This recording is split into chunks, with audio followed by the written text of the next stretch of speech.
suffocates, whisper in the hall, where justice wears a mask and truth begins to fall. Every thread they pull, every lie they weave, in the courtroom's dance, who's left to believe? Oh, the devil's in the details, hiding in plain sight, innocent until the gavel steals the light. True crime echoes through the hollow night, fighting injustice with no end. The devil's in the details, hiding in plain sight, innocent until the gavel steals the light. True crime echoes through the hollow night, fighting injustice with no end in sight.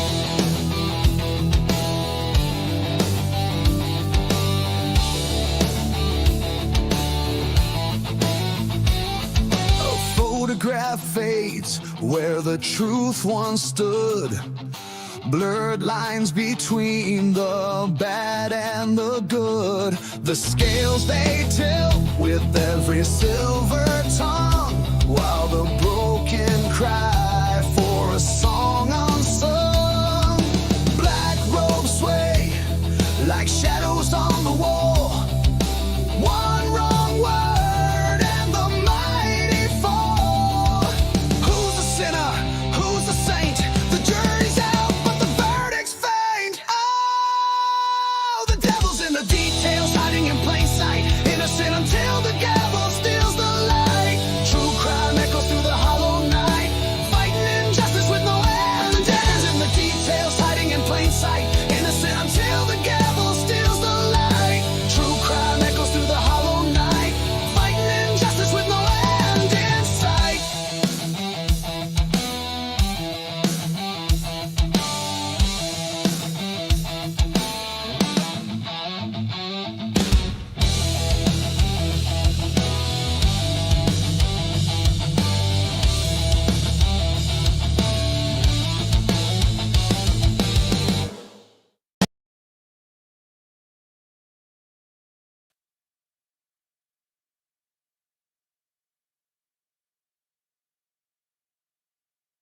Well, hello out there, everyone. Can you got yay? All right, everyone can hear me backstage. Welcome on in. Happy Sunday evening to one and all. I hope you guys have had a fantastic weekend. We will be continuing this evening our Kurt Cobain series. There's so much about this case that we had to expand it a little bit, and so we got more great stuff on the way. And a little later on tonight, we're gonna have a pretty exciting announcement. So stay tuned for that, and yeah, it's gonna be good stuff. So just going through here, looking at some names here. I see we got Phoenix Rising with us tonight. Good to see you. Lady G. We've got the Defense Rest, Jody in the house. Good to see you. And of course, our amazing mods. We have Pennywise, Amanda B, and Essie Michael. So thank you to you. Thanks to all the mods on all three channels. That's right. Yeah, we got almost the whole panel outside of the boss man here tonight. And for those of you who don't know, Lee takes Sundays off, and of course, it's the Super Bowl. So we are thankful to whoever shows up tonight. And if you don't catch it live, you can always watch on the replay.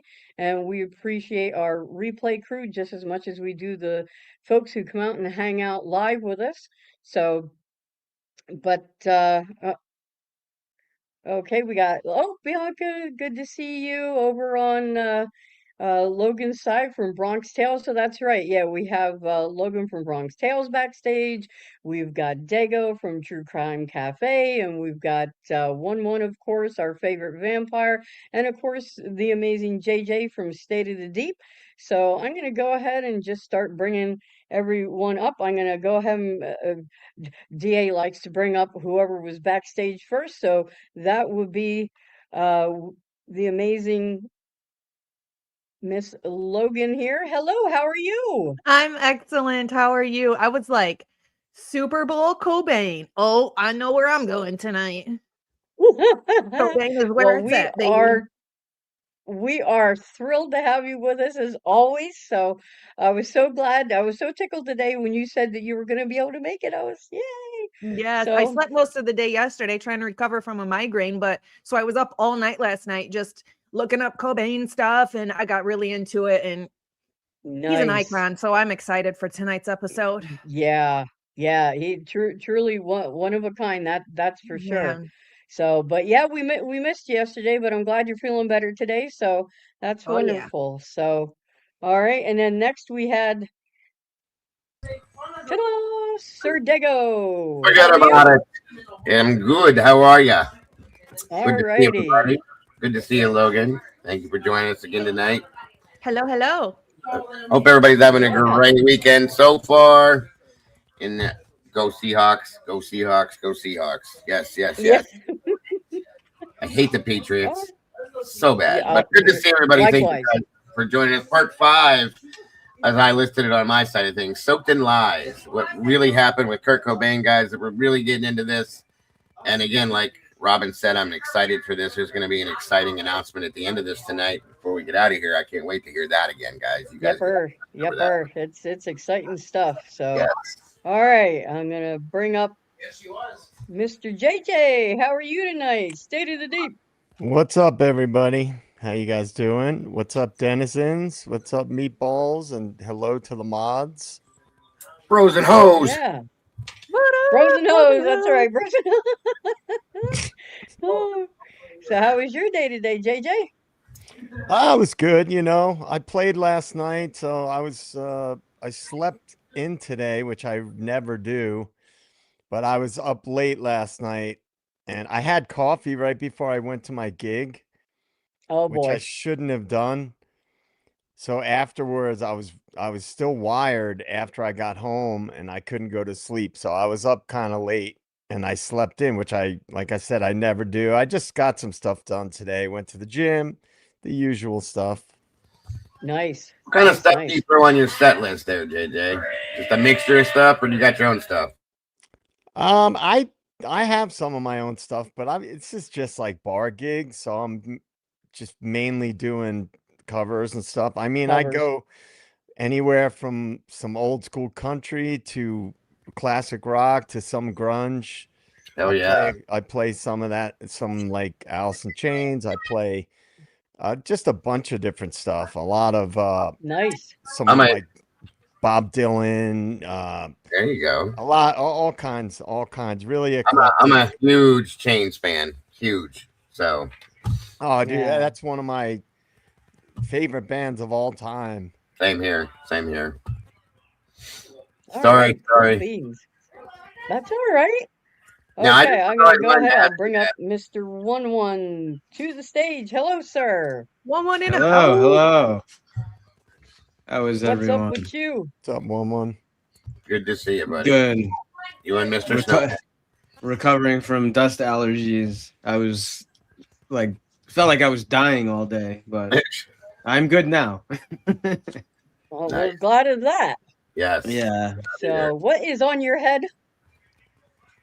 Well, since it's like 0 degrees outside, and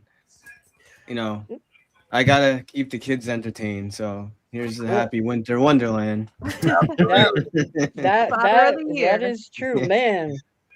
Not always fun. working. Yeah. All righty. Well, I'll tell you, if you want to go ahead and read us in, then we can Sure, I'll get read on us the in. go here. Yes. So before I even read us in, a shout out to, I don't know if she is in Cat's Mojo. I know some people are watching the Super Bowl. I don't know why, but Me either. we're more important. We are. But Yeah. I guess Cat's Mojo, if you watch this, they sent me like a plethora of information on Epstein, like all kinds of like pictures and documents, crazy stuff. So I appreciate that. Thank you. Nice. And a quick shout out to the Defense Rest. I was also pretty into the Karen Reed trial, and that that video that you sent us or pointed us to from, what is it, case analysis, I think? Crime. Yeah, I Crime think analysis. that's No, what I'm it is. sorry. Crime analysis. Crime Uh, analysis. Crazy. Isn't it? amazing. Amazing. Yes, Like, it hits the nail right on the head. yeah. Anyway, is it good to be alive in the den on Always. Sunday night? Oh yeah. Love you, Jackson, Juliana, and of course, my beautiful wife. The lights are low tonight. The room is quiet. And the truth, whatever it is, still hasn't learned how to stay buried. This is Devil's Advocates, where we don't tell you what to think. We ask the questions others won't touch. Tonight, we step into the wreckage left behind by a voice that defined a generation, a sound that screamed pain through distortion, honesty through chaos, and despair through melody. Kurt Cobain, officially. The story has always been simple, too simple. A troubled artist, a history of addiction, a shotgun, a note, case closed. But when you slow it down, when you actually read the reports, when you listen to the people who were there, when you examine the timelines, the handwriting, the forensics, the missing fingerprints, the unanswered phone calls, the narrative starts to crack. Kurt Cobain wasn't just a rock star, he was a commodity, a symbol, a man surrounded by money, contracts, control, and pressure. Pressure that didn't end when the music stopped. And standing at the center of that storm was one of the most polarizing figures in music history, Courtney Love. This episode is not about declaring guilt. It's about examining possibility. The questions refuse to go away. Why did the handwriting in the so-called suicide note appear inconsistent, especially in the final lines? Why were no clear fingerprints found on the weapon? Why did certain statements from close associates change over time? Why did private investigators raise alarms that were later dismissed? And why was Kurt reportedly planning major life changes just days before his death? If this was truly suicide, why does so much of the evidence still feel unfinished? This is where Devil's Advocates lives, between official conclusions and unresolved facts. We're not here to rewrite history, we're here to re-examine it. Because when millions of dollars are involved, when control, custody, legacy, and power are on the line, truth doesn't always come first. Sometimes it comes last. Welcome to Devil's Advocates. And with that, live from New York, it's Sunday night. Yes, it is. All right. Yes. Cool. Now I gotta say something. We here on panel are quite the musical group. Logan, I believe you said you play piano, correct? Yep. Play piano since I was 6 and read music and all that good stuff. Nice. Dago, you're a drummer. And a bass player and a piano player as well. There you go. JJ, what all do you play? I sing and play guitar. I play some bass. Played some drums Okay. as a kid. I don't All play right. piano, but I love to sit at the keyboard and fake it. I do vocals too, but that's not my. And I'm a singer and I play, well, just unless you're into brass instruments, trombone and baritone. I used to play Nice. that. So now, one, do you play any No. instruments or anything? No music. No music. Play No. the mouth Instruments here. Okay. Yeah. Okay. I could play. But I could play the cymbal or something. okay, okay, there you go. We He One does. on the tambourine. One does the foot stomp.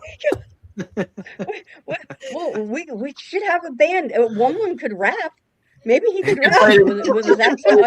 Hey, what the hell? You can play the noise of the cherry. We'll call it that. You can put the siren on and off, and the lights going. There you go. You can do the light. There you go. Hey, Well, Oh my God. Phoenix is in the chat, and she's a musician too. And I know that I've seen some other people in the chat bring up playing music and stuff too over the many different streams we've done. So you never I wonder know. if There could be a band in the making.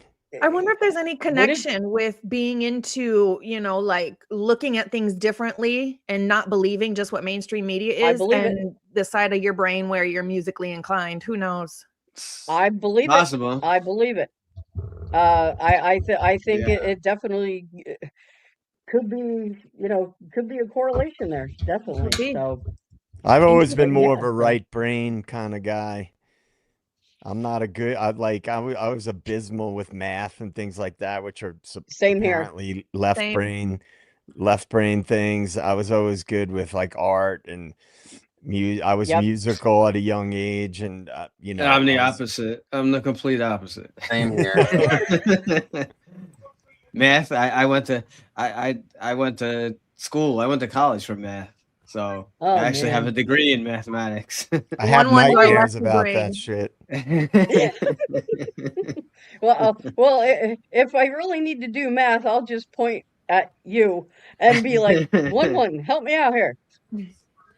Yeah. Oh, So was I, Phoenix. Don't feel bad. yeah. It's not everyone is good at math. I had a professor who just pushed me through my college class. He's like, "You're never going to get this." I said, "Thank you, sir. Oh God. It's all good. I'll take my C with pride." If you went to some of the math courses I had to take in college, some of the higher classes, they're not. You wouldn't probably even consider them math courses. It's all like Probably not. It's all like theory based, all number. It almost like has nothing to do with math, but like Yeah, it- I had to take stuff in college, to meet certain requirements. I had to take right, because you were psyched, right? statistics Yeah, and yeah. quantitative methods and stuff. And I was able to do well but it was not easy. Those were Yeah. not easy classes for me. I Yeah, had to work really hard at those. Yep. Not my idea of fun. So, Mm-mm. but anywho, all right. All right. 1-1. I believe you have Sure. some stuff All for right. us. All right, so the outlook tonight, I'm gonna try not to take too long, although that's probably a laugh, but no, I will not. I will go through, finish up the timeline of where we left off. So for those of you who did not watch last week's show, so the last few weeks we figured we'd try to cover stuff following the timeline instead of jumping all over the place. There are specific things that we are going to focus on, down the line or upcoming. So where we left off was kind of, Kurt goes missing. He flies, he sees Callie and Courtney's whatever you want to call him, buddies there in Seattle, and then we have some confirmation of certain places where he's seen, and I guess we kind of ended off right where we were basically, I believe, I don't know, tell me if I'm wrong. I missed Pedro, that. but I I don't remember. oh yeah, that's right. So basically we left off, I think, Robin, right, where we were saying that how Courtney, eventually she files that he's, Kurt is missing and all this, but he Right. really wasn't. She knew where he was. Right. Maybe not like a direct location, but she knew she was in contact with Callie, Right. Callie and Jessica, and Jessica, So- right, from the house. So who had seen him. right. So she kind of knew that he was going to the Aurora strip there. It's a 20-mile strip where my understanding, I guess, there's a lot of drugs and a lot of stuff going on. And of course, she's like keeping, Tom, her private investigator, at basically, she's kind of keeping him on a leash a bit. Like she's he wants to actually go to fly out there, but she won't pay for it. And this, No. this is they have millions of dollars, tons of money, but she won't. He's not going to pay for it. She won't pay for it, and she also, she starts creating these lies like, oh, Kurt likes to stay at these, these lavish, wealthy hotels, and he didn't. It was anything but the truth. And she knew that. She knew this. She knew most likely where he was going to hang out, where he was going to be. And so just kind of showing that. So that's kind of where we leave off. So I guess I'll start here. I don't believe Kurt Cobain committed suicide. He probably had someone else with him in the room, and probably someone that he knew, or not, but they were probably doing heroin together. I do believe he relapsed. I do think there's evidence. I think he was trying to get clean. I do. His daughter, all the evidence we have looks like he really was trying to get clean for his daughter, and seemed to be really important to him. And he was getting away from Courtney. That was in the works. So I guess at a certain point, obviously, from what we know, more heroin was injected into Kurt Cobain than he possibly that he wanted. And then we get, so how do we have the evidence backing up, like, why is this a conspiracy? Well, it wasn't really too much re-investigated, right? I know there was one detective later on, which he really didn't do too much, right? He wouldn't reevaluate most of the photos, Right. release them. I think it kind of, it just seemed like he was like going through the motions, like, yeah, he reinvestigated it, but it didn't seem that he really did much. So why did nothing happen? How could something like this be, and such a credible, how could this happen? But I guess you could see, this is the same thing. You can correlate this to other cases we cover, like, the Long Island serial killer. Why is it so difficult to get that Shannon Gilbert, did not drown? Like, what is it? Why they keep saying that she drowned when we have evidence that, it looks like it's possibly a homicide, or at least her official autopsy, right, should say that, unknown, or whatever they, at least, should be investigated. So again, like, seems like the Seattle Police Department has full authority, and no one seems to really be stepping in. So the FBI, I could step in, right? But it's going to take someone high up, obviously, to really make a difference. Right. But the case is not going away, and hopefully along the line there'll be someone high up that has some kind of conscience, or that wants to do the right thing. So it's important that we keep talking about the case, so it doesn't it just disappear. It could be 20, 30 years from now, Courtney Love, Callie DeWitt, Jessica Hopper, and Dylan Carlson, all these people could be long gone before anything, ever happens. But it's still important. Still important that we get there. Which is why we all do what we do to, Right. keep these cases in the public eye, and to bring, hopefully, the truth to light at some point, and hopefully not in the too distant future. Right.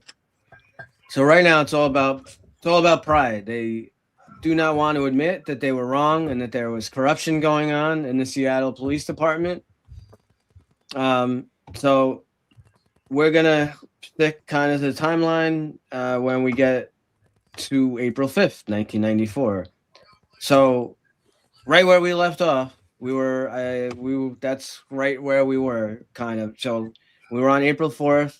We talked about Jessica Hopper and Callie DeWitt's conflicting stories, and we talked about Jessica being questioned. So now we'll move forward to the next day. We know Kurt Cobain dies. Whether he really did take his own life, or whether you think he took his own life, or think someone did it, or whether maybe you think it was assisted kind of suicide. We lost probably one of the, most genius singer songwriters of all time on April 5th, 1994.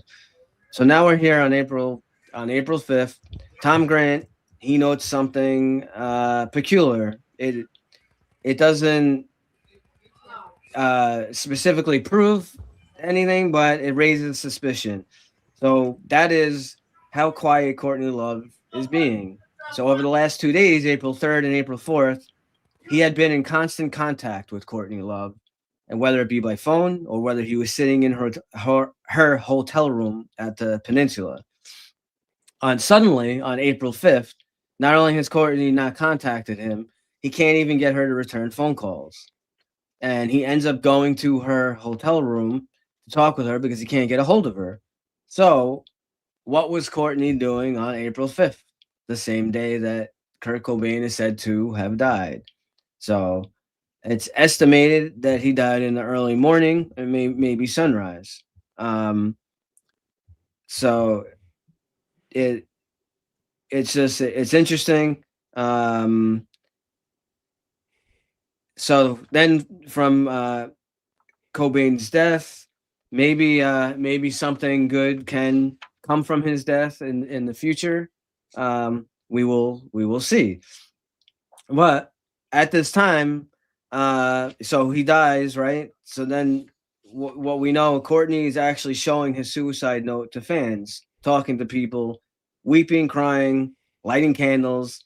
For those, if you go back and look at some of the news and stuff that was going on, it was like one of the most extraordinary public displays of grief you'll ever see in your life. It was like way over the top. But what do we know Courtney was up to that day?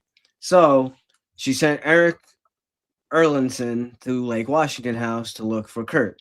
I don't know if did you want to jump in, Dago, or anyone? Just to say where I just know a basic thing, but enough just You're so if muted, people. Dago. Yeah, I can jump in there real quick. Eric Erlandson. By the way, Eric Erlandson was Courtney Love's guitar player with the band Hole. There's rumors floating around about Eric. He's been with. I'll explain who he is to you guys here real quick here in 1 second. I'm sorry, I was trying to move something around. That's okay. He played. I believe it was lead. Yeah, he's a lead guitarist for Hole. I didn't pay much attention to him.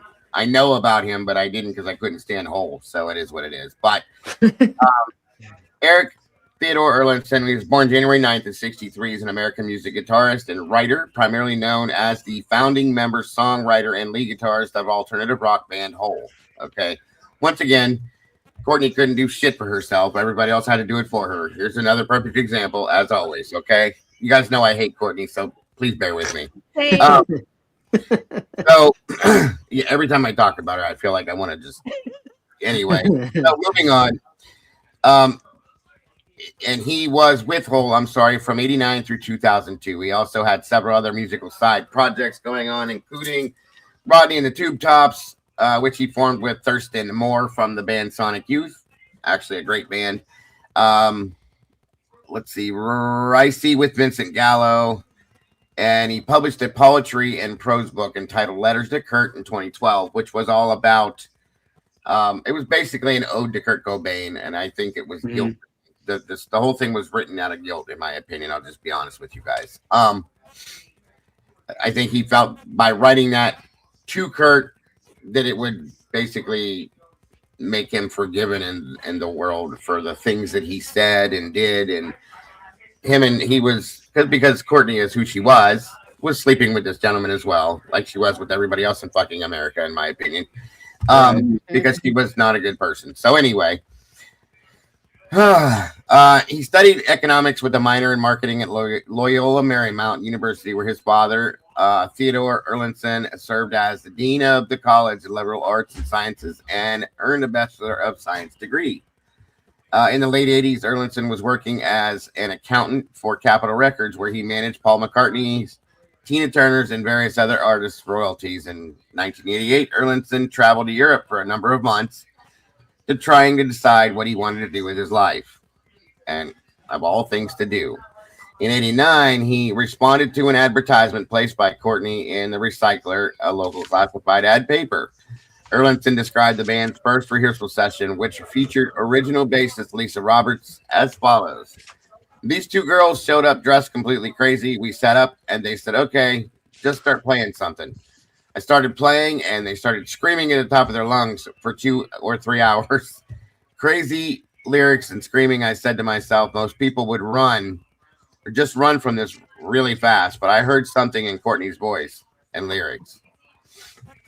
The band's first album, Pretty on the Inside, was released in September of 91 to positive reception from underground critics, branded loud, ugly, and deliberately shocking. Very good call for that. And earned a spot on Spin's 20 Best Albums of the Year list. It was also voted Album of the Year by New York's Village Voice and peaked at number 59 on the UK album charts. The album spawned one single, Teenage Horror. Very fitting, which entered the UK indie chart at number 1. Erlandson and Love began writing new material for a second whole album in 92. And what that truly means is Erlandson was writing this and she was saying, yes, I like it, or no, I don't. She was so fucking talentless, folks, I'm telling you. So anything that everybody gives any credit to her for, I'm going to take it back from her. Just telling you. Yeah. Rightfully. Right. So moving forward, the band embarked on a worldwide tour throughout late 94, which we all know what year that was and what the big deal was for that year. For the duration of 95, with appearances at the KROQ Almost Acoustic Christmas, Saturday Night Live, The Big Day Out Festival, MTV Unplugged 95 Reading Festival, Lollapalooza 95, and at the MTV Music Video Awards, where they were nominated for the Doll Parts music video. Once again, recorded over a 10-month period, Hole's third studio album, Celebrity Skin, from 98, adopted a complete new sound for the band, incorporating elements of power pop, and had love drawing influences from Fleetwood Mac and My Bloody Valentine. So this is all stuff about what Erlandson did with Hole, basically, for you guys to understand. Okay, I'm not going to jump through all. There's a lot. Yeah. We just, we wanted you to understand who he was. So, in I guess jumping up to 2009, he started to do like a what the hell do you call it? Like a reunion album with Hole. And something fell through with that, thank the Lord, and so on and so forth. But Erlandson's practiced Nichiren Shiosho Buddhism since 1992. During his tenure in Hole in the 90s, Erlandson was romantically involved with the bassist Kristen Pfaff, we all know that, until her death in June of 94. Truly, and this is my opinion, of course, because of the things I saw, it was because he wouldn't leave her alone. She was not that interested in him, but he would not leave it go. And we all know, and we'll get into it more, the story behind Kristen Pfaff, and what we believe that how she takes place within this story, okay? Yeah, so, we're going to get there. Moving forward, that is Mr. Erlandson. Basically, he would do whatever Courtney wanted him to do, just like everybody else that Courtney had her claws into. Go do this, go do that. And she was, that's what her thing was, folks. She led people around. She was a manipulator, like a very good manipulator too, horribly. And so she sent him to go look for Kurt. Even though I do believe she was pretty sure where Kurt was. She knew the whole thing, guys. You'll find that out. But it is what it is. But that's who Eric is and what she had, the part that she put him into this situation for, in my opinion. I'll just say that. So there you go. Thanks, Dago. And Bianca Jane, you gifted 5 memberships to Bronx Tales. Thank you Thank you, very much. Bianca. We love you so much. Awesome, Bianca. Our new turtles over here. All right, so we got a whole bio on Mr. Eric there. I So think the the only pic- talent Yeah. that Courtney Love has is being a super manipulator. Yeah, she's very Yes. good at that. Yeah. She's Oh, super yes. good at it. Like, I mean, Yes. her own scarily so. father said she was a hustler. Oh yeah, and Yeah, to yeah. be like At a young that, age. you have to have that manipulation side. Yes. Right. I have I have a funny comment with that actually, JJ. I think it was American Spy Fox. I think he showed it in his thing or he talked about it. So he actually did some kind of interview with Courtney Love's father, and Yes. what Courtney Love's father actually said, if her name appears in something or she's involved in something, it's because she wanted it to be involved. So Yeah. He said it's not yeah, by accident. I just listened to that Right. today. He said because Yes. he asked him about the Epstein files. Yeah. You know, her father Yeah. Hank, and Yeah. he was like, he's like, oh man, if she was in that, it was intentional. He's like, she was Yep. a hustler. And she's in that. Yeah. Yeah. Mm-hmm. Yeah, her name has shown up in the files, folks. So surprise, surprise, fucking surprise. I know nobody is. I'm not. All surprised. right. So back to the timeline here. So now, what's interesting and something that Tom Grant and the rest of the world, the rest of us, only we find out much later when we were talking about Eric, that Courtney had sent Eric. If you knew that Callie, so to think about it, if you knew Callie and Jessica were right there, right? Jessica doesn't leave until the 6th. Callie doesn't leave until the 7th. Why would you send a third person? Well, not to mention, Dylan was there too. Okay. Yeah. Dylan was, and Courtney knew where Dylan was almost all the time. So understand that plays a big part in where we're headed. Yeah. Yeah. So she tells Tom, Callie will tell me if Kurt comes around. This is where things get a little confusing, by the way.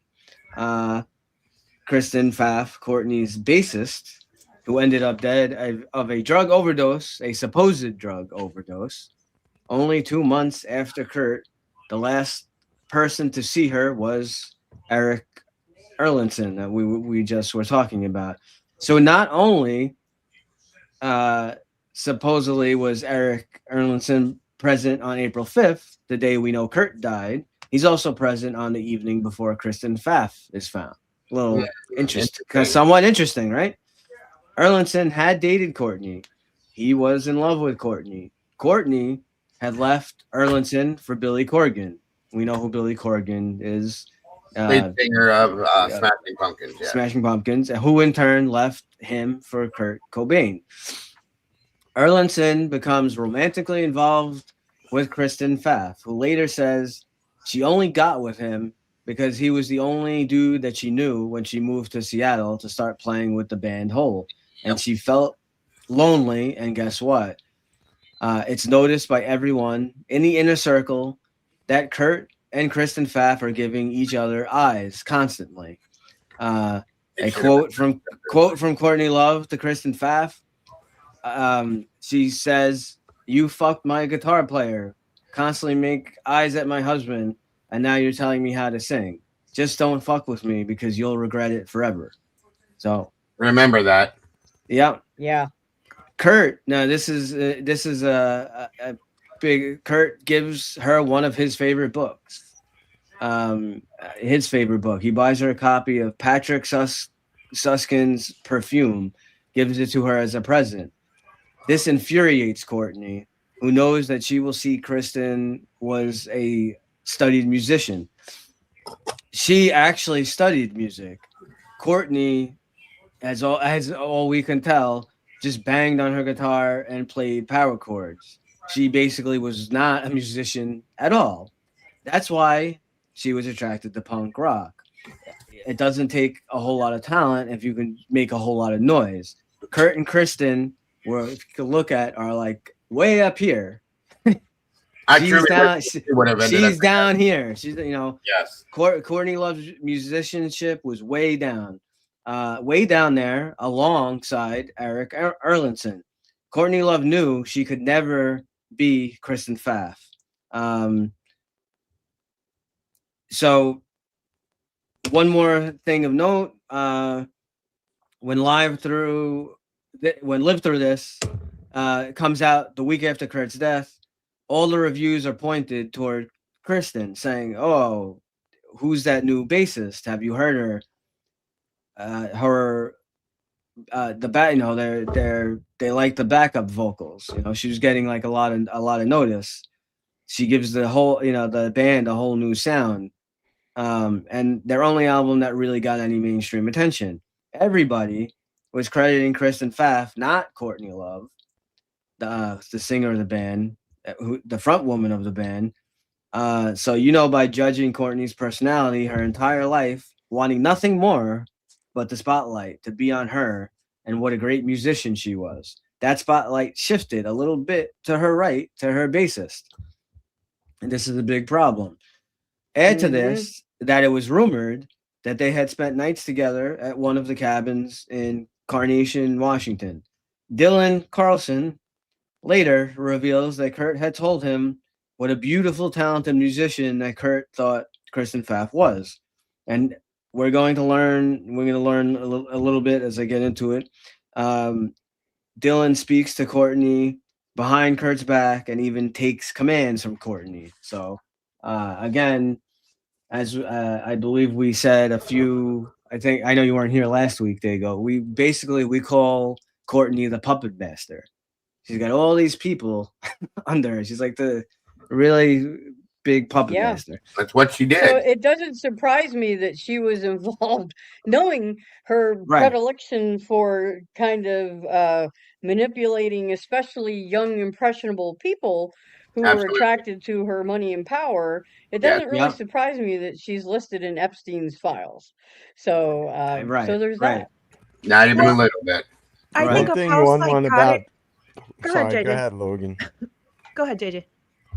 I was just gonna say, Kristen Pfaff told Courtney, "Don't wear your guitar like a necklace," because Courtney would just stand there with the guitar hanging low. She was trying to encourage her to actually play it, hold it the right way. Yeah, and actually work at playing. Right, you know? right. Chris, thank you, JJ, for pulling that up real fast. And then I want Logan to say what she was going to say, but Kristen Pfaff made a statement one time. I read it in a book a long time ago. She said it's a guitar is an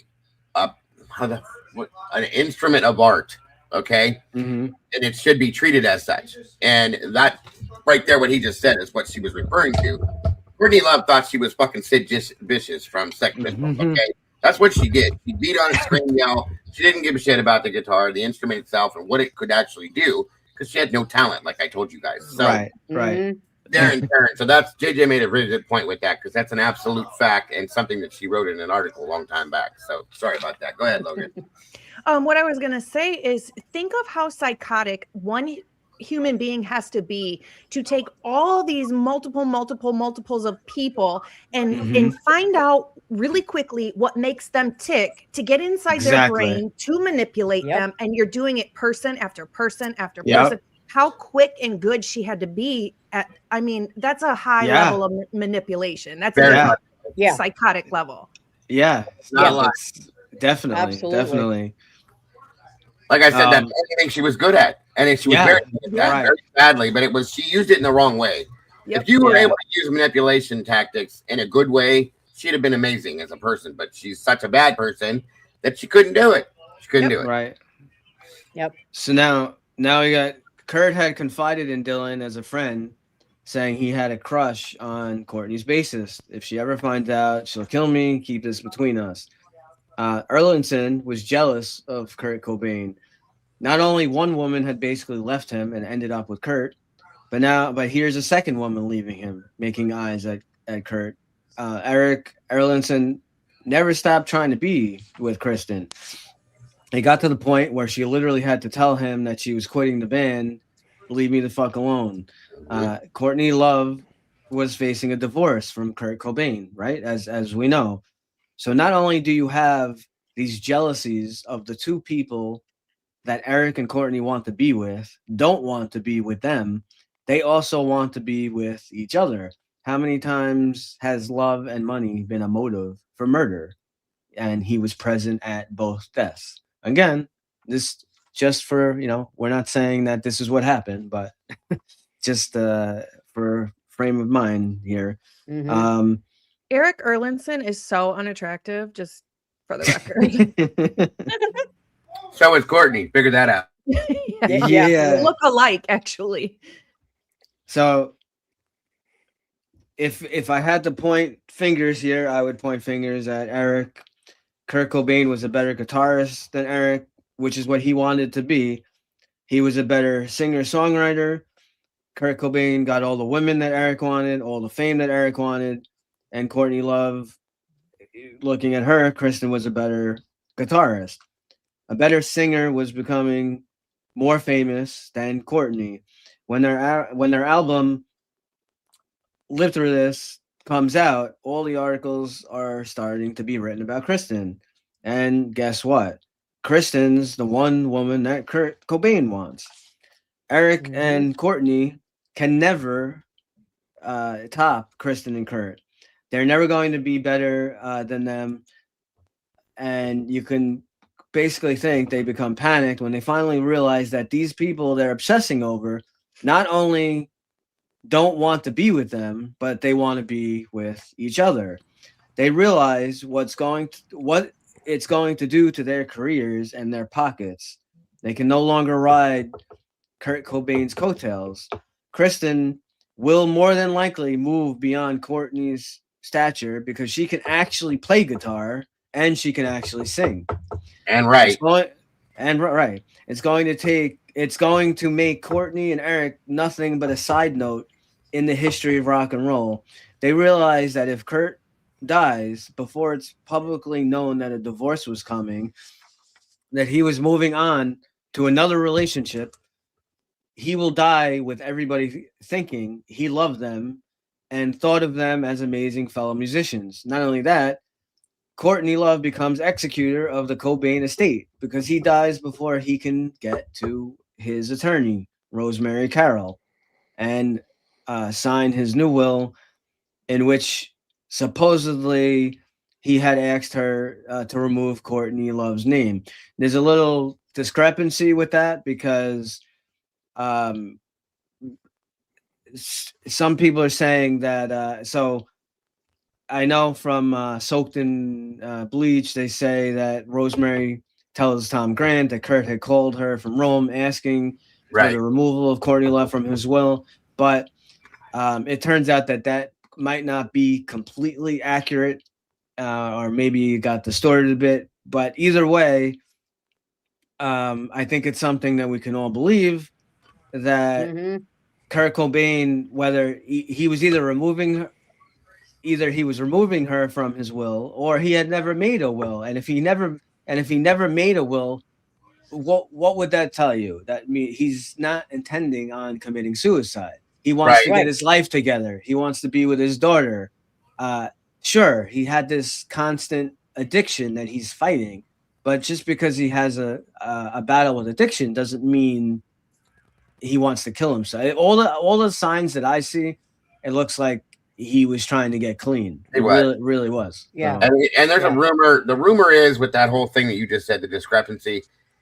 I believe that he had contacted the attorney from Rome and said, please, I'm leaving her. I need you to remove her from my will. Because he did have a living will, from my understanding, what I read a long time back. The problem with this is all of those statements that were put out, Courtney has fought against everything that has been put out that points to her being a malicious person, that points to Kurt not wanting to be with her, that points to Kurt divorcing her. Everything that was ever put out, she's fought against that the whole time. She's taken people's statements down legally because of that, because she wants everybody to believe that Kurt was so in love with her and they were such a happy family, blah, blah, blah, blah, blah. So that's where Right. the discrepancy comes into play with that, and it's always been a problem. Right, And it right. always will be as long as she keeps fighting that shit. So I just Yeah. wanted to throw that little Yeah. tail Yeah. in. So I don't think Kurt planned on dying anytime soon. The evidence that we have, and his love and how he cared for his daughter, I think, is the evidence of that. And he wanted Rosemary to make sure that Courtney wouldn't get his stuff. He wanted his stuff to go to his daughter, who we know later on had a whole, Courtney like stole money right from her estate, and there's a whole big thing with that. Yeah. Right, and I believe the daughter she like emancipated herself. Yep. and I think she was so 16, I think. it's not. I believe so. So Yeah, when she was emancipated, yeah. it's best, that they just go away with everybody thinking everything was fine, than for them to suffer the humiliation of the rejection. If Kurt Cobain would have publicly rejected these people would have forgot their names in a heartbeat. Imagine the headlines if Kurt and Courtney's divorce went through. So you really have to think about that. Like obviously we know them so well now because of everything that happened. And Courtney was in, I know, a few movies and a few different things, but she had no music talent. And if Kurt is, Kurt, what obviously he's the golden goose, and Faf had her own. She was talented, and probably would have, gone on to bigger and better things. So I think her and him would have ended up together. I think they would have. Yep. I've always said that if Courtney wouldn't have done what she did and just left them alone, that Faf and Cobain would have ended up together. Probably been an amazing family unit. Probably been an amazing musical unit. They could have started their own thing together. All of that shit would have been amazing, in my opinion. But the manipulator, the devil herself, saw what was coming and could not let it happen, folks. That's my opinion. So apparently, I'm sure you guys have all heard this, but Kurt wanted to be in a band with her. Yes, that's what I'm saying. He respected her. Yeah. He respected her as a musician.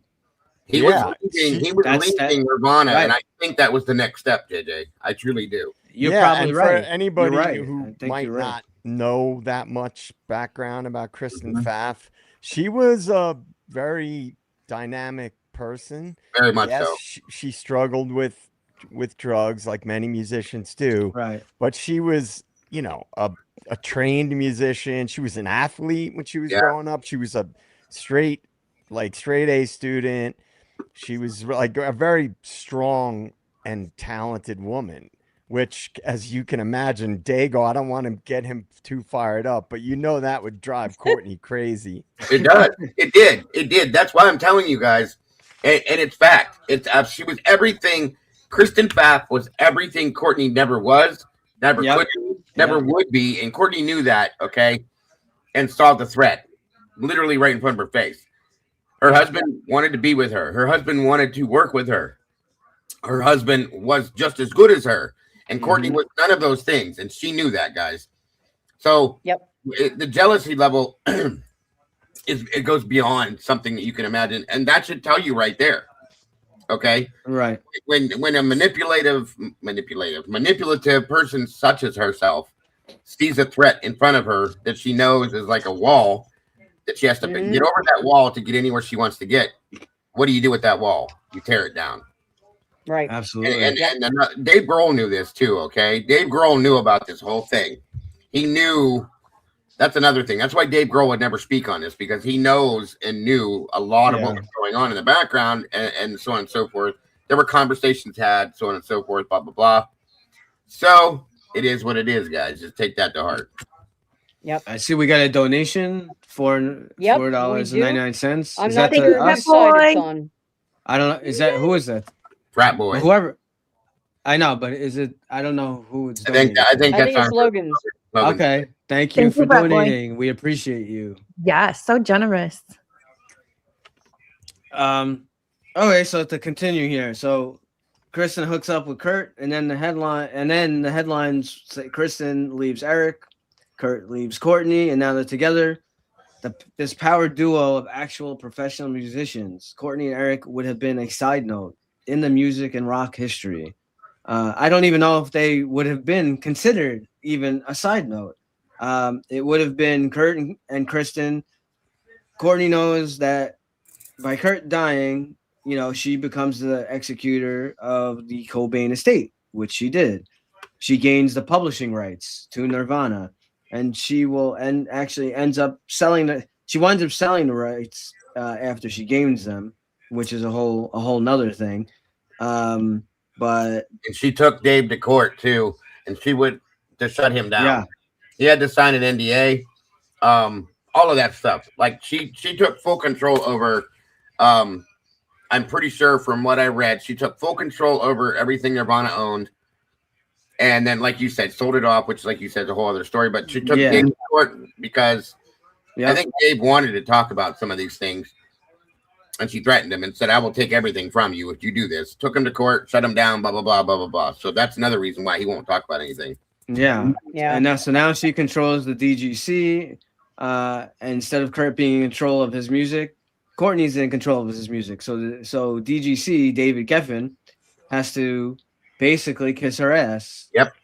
Not Kurt's. So Eric and Courtney had the most to gain and the most to lose. Both of these people were. It doesn't mean other people weren't involved or not talking about anyone else, but I believe these two people had the most to gain and the most to lose. So now we continue along the timeline here. So we know Courtney sends Erlandson, and he is like a lovesick puppy. He'll do anything she says to look for her husband, and then he's quite jealous over the same day he dies. So yes, Kristen Pfaff is Kurt's admirer, but right now, Courtney sends Eric to the house. Later, when Tom finds out, the private investigator, he wants to know. Well, he says, "Well, why did you send Eric?" She says, "Oh, well, it turns out Kurt had been seen at the house, but Callie never told me until April 5th, which is a bunch of bullshit, which we know. Mm-hmm. We know that Callie and Jessica had a conversation with Kurt the morning of April 2nd when he arrived. Hopper never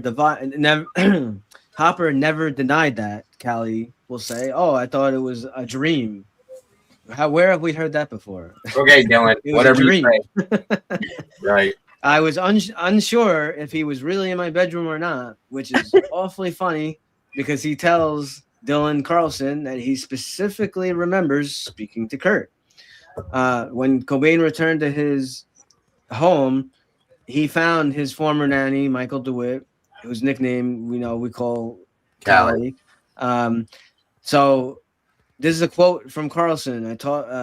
I talked to Callie, who said he had seen Kurt on Saturday, April 2nd, says Carlson, adding that DeWitt described Cobain as looking ill and acting weird, but I couldn't get a hold of him myself. So not only does Callie admit to seeing and speaking with Kurt, his senses were awake enough for him to describe Kurt as looking ill and acting weird. Yet, as we're going to find out, he goes ahead and tells everybody else, as if covering for Courtney, who never told Kurt was seen at the house. Courtney never told you that Kurt was at the house because I never told her until the 5th. And then Courtney says, well, at that point, on the 5th, when Callie, I realized Kurt had been seen 3 days earlier, and Callie never told me. I didn't trust him anymore, so I sent Eric. Supposedly, Eric went to the house, and Hopper's there. Callie's not there. Hopper does run into Erlandson, but not Kurt. They don't search the greenhouse. Basically, Kurt was at the house on the 2nd. Callie and Hopper claim that they never told Courtney until the 5th. And then because they never told Courtney, Courtney claims that she sent Eric there on the 5th. And this is Courtney's reasoning for sending a third party to the home to look for Kurt. Callie DeWitt and Jessica Hopper even later claimed that on the 5th, they got into an argument with each other on whether Kurt was an apparition or not on the 2nd. Hopper saying no, he was really there, and supposedly DeWitt saying, I thought it was a dream. I didn't know that was really him. I want to slide in here real quick if it's Go okay. ahead. So the truth here, okay, because what he's reading is basically what Courtney's version of this, okay? Yeah. Everything has to be always. Courtney sent Eric there. Dylan was already knew, okay? In my opinion, this is my honest and humble opinion. It was stated already that when they found Kurt, that it looked like there had been other people in the room with him, at least 2. Mm-hmm. Okay, I believe there were 2, and I believe this is Dago's opinion. I can never prove this. Okay, I believe that the 2 people that were in the room with Kurt were Eric Erlandson and Dylan Carlson. That's my opinion. Okay, Mm-hmm. and I believe this is why. Okay, Courtney knew Kurt was there. Dylan knew Kurt was there. And she sent Eric there as well, in my opinion, to make sure that things happened the way they were supposed to, because she knew that Dylan was a drug addict because she fed it to him. She also knew that she couldn't trust in these people because they were all the same. This is what I believe happened to Kurt. Okay, truly and honestly, folks, in my heart, this is what I think, and that's her account. Everything that's been put out, she has ensured the world that she will sue you if you do not put it her way, because the world knows what she did, in my opinion. Okay, that's the truth behind this story. If I can be honest with you guys, honest to God. So I just wanted to slide that in real quick. Yeah, you got too twisted with it. So thanks. Yeah. So it seems there's a lot of covering up here. Very unusual, because we know Hopper has a totally different story, saying that we tried calling Courtney. Courtney was aware that he had been there, and she's never questioned. None of these people are really questioned. All the inconsistencies, all these coincidences, and these assholes are never questioned. Why? Because Courtney paid everybody off. Right. Yep. So now Tom had been asking since day one for Courtney, as I said earlier, to pay the expenses for him to move the investigation to Seattle. After all, it's much easier to find somebody as a private investigator if you're in the same city that they're in, right? Makes sense. She denied him every single day up until after we know Kurt had died. Exactly. So here we have a woman who's playing with her husband's money. Who's a millionaire, does not want to pay for Tom to go to the same city that they know he's in. This is something that has never happened in Tom's career, that somebody wanted him to find someone but didn't want him to go where they were last spotted. Does that make any sense?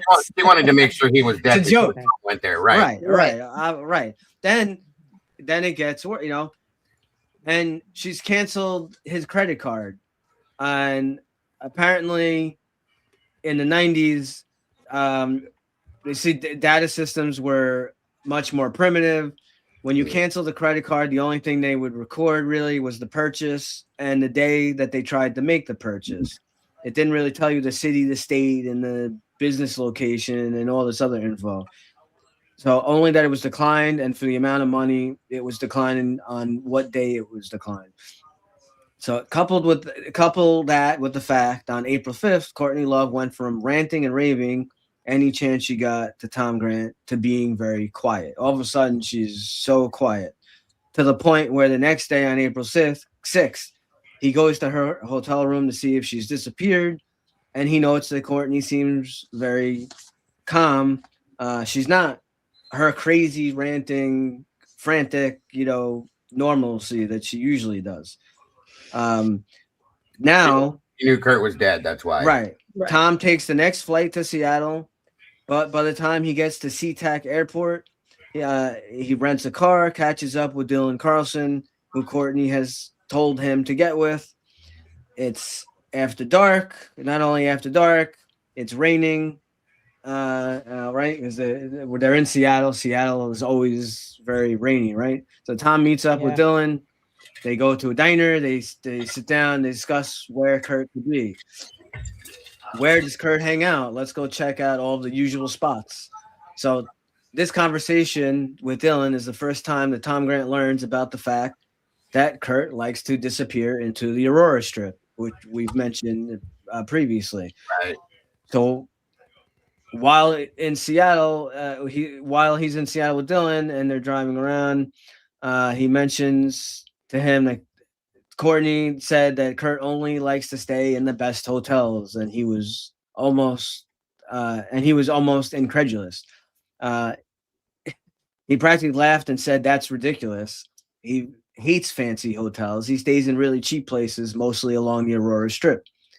As we covered last week or a previous show, he liked us apparently that room 226. Right.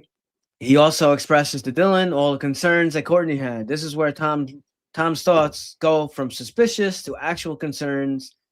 Dylan starts contradicting what Courtney's saying.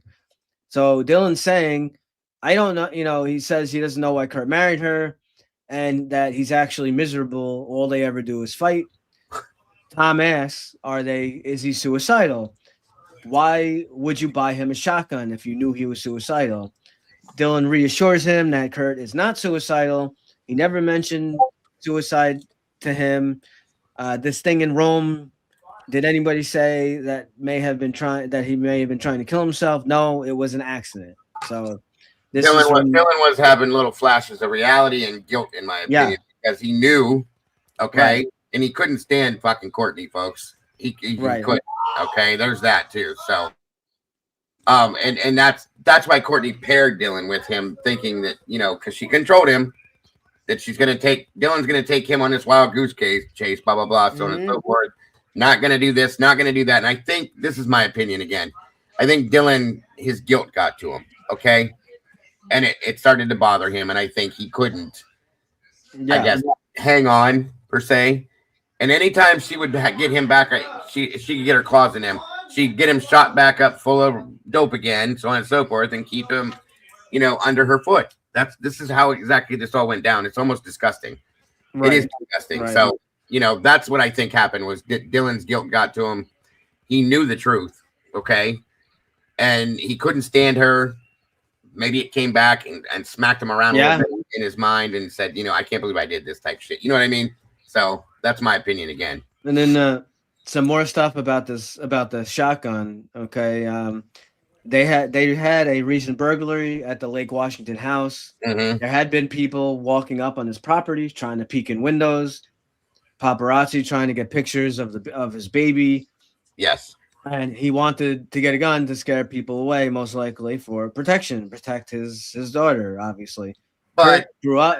Yeah, go ahead. Kurt had many guns though already, so that's right. That's true. It's always bugged me a little bit. I'll say that. That is true. I'll just say that. Go ahead. Yeah, he was very familiar with guns, and so if. Like a little bit from his childhood, his actual first guitar came from his uncle, but his first really good amp, a vintage PV, actually came from a pawn shop. Yep. After he hawked his stepfather's guns. Yep. So it had something when he was 17. There was a thing that happened. Basically, his stepfather threw a bunch of guns in the river, and Kurt knew where it was, and they got the guns. Sold the guns, and that's where it went on to there to get the guitar. Right. One moment, we have another go ahead. gift. Yep. Thank you, boy Brandon. Thank you. I would love to know Dago's opinion on the divorce being filed. Certain people know it was in motion. It was, absolutely it was. Kurt was leaving Courtney no matter what. The attorney. Mm-hmm. I still think, again, one more thing. When Kurt contacted, some of this we'd have to go backwards with, but I told you guys when we talked about Rome, I think that Rome was Courtney as well. Okay, I think that was the first attempt at her trying to take his life was in Rome. She was there with him. Definitely. And she's the one that planted the seed about him being suicidal. She was in the room with him. She said she woke up and he was out. In my opinion, Brandon, she did this, okay? She knew because he had called the attorney when he was in Rome, said he's leaving her. take her out of the I'm done. Like, I'm done with this woman. Because that's when he had figured out that she was sleeping back with Billy Corgan, sorry. And it was just like the final straw. She was trash. He knew that. She did this all the time. She was always cheating on him, doing this, doing that, so on and so forth. All that happened. So she had contacted the attorney when he was in Rome. I'm sorry, he had. And I think she knew about that. Okay. And I think that's where this comes into play at. So all of that plays out. The divorce was happening no matter what. They were done. Okay. That was end of story. So that's as far as I can. Yeah. She tried to take his life there and it didn't work out. Okay. Right. So she tried to play the hero in the world's eyes. I saved Kurt. I did it. It was me, you know, all that. She's a bad actress too, by the way. So all of that, folks. And that's what truly happened, in my opinion. So then, because of that, she planted the whole he's suicidal thing. That's the narrative she started building right there, because she planned on taking him out the whole time. She just had to get him to do it. Yeah. That's why when I said earlier that she sent Erlandson and tried to get Dylan to do this, which I think those two were in the room with them. Yeah. End of story. Okay. I do too. Yeah, 100%, Brandon. I do believe it was absolutely in the works. Yeah. And Courtney got her claws back into everything, and she made it, you know, sound her way like she always has. So that's I think she was also at the end there in super panic mode, and that's why the day he died and the day after, she was so calm, because she finally it had all played out. It's over, and now she's gonna be rich. Yep, and had all the control. 100%, Logan. She had control. That the weird calmness, because I remember hearing Tom Grant tell that in an interview, that she was very strangely calm on the stick. She knows it should be the opposite. Yes, you should be panic that now your other half is gone, the father of your child. Yep. Right. She knew she had control of everything at that point, and that her career, because if Kurt would have divorced her, okay, we talked about this early on. Yeah. If he would have divorced her, she's done. That's it. Her career's gone. Her money's gone. Her life is gone. With what life she had, it's all gone. End of story. Yeah. Which is why we'll get into down the road. I do believe that Kristen Pfaff is dead too. That's another story. That's a whole other avenue. Yeah. The only other leverage she would have had then would be Frances Bean, which wouldn't have been enough for her. And that's why she had to. No. I think Kurt was going to take Frances from her, and it very easily could have done it because of her lifestyle. You know what I mean? Mm-hmm. And I don't know, JJ. Do you have anything to add to any of this, JJ? Do you agree, disagree, or any thoughts on this at all? Yeah, no, I pretty much agree with all of that. I mean, the thing that always jumps out at me talking about this type of stuff is, you know, we're musicians and stuff, and some people I know in the chat are, and they're diehard music fans. But there's always the stuff behind the scenes that the public doesn't know about at the time that's going on, just like the Kristen Pfaff stuff. Right. Back then, nobody knew about this stuff until after. Right. And when you have somebody like Courtney, who's, we all agree, very manipulative and very good at it, she knows how to get people to do fucked up shit for her. Right? Yeah. Absolutely. So she's not just getting people to do like errands for her. She's getting people to do, I mean, all right. I'm going to say allegedly, right? I believe she did, but she's getting people. I mean, this is what we always talk about. What are the chances that two people in that same orbit both die mysteriously within 2 months of each other? Oh, and by the way, those two people, like what one was saying earlier, those two people were like supremely talented and may have been interested in each other and had a career themselves. Because I know I've read that Kurt had told people he wanted to start a band with her. Dave knew that too. Dave Grohl knew that. Okay. Yeah. One more problem. So like my whole thing is I can't help but to look at like these people like Erlandson and Dylan and Callie that were all in. They were her little pawns that she used to do things. And when people are dependent, if they have drug issues, they're not always thinking clearly, right? Like it's just a reality. So what somebody will do that may be depending on another person to get drugs or connections to drugs is probably a lot darker than what people would realize. And Yes. anybody who's, knows addiction and that stuff, people that are addicted do some dark shit.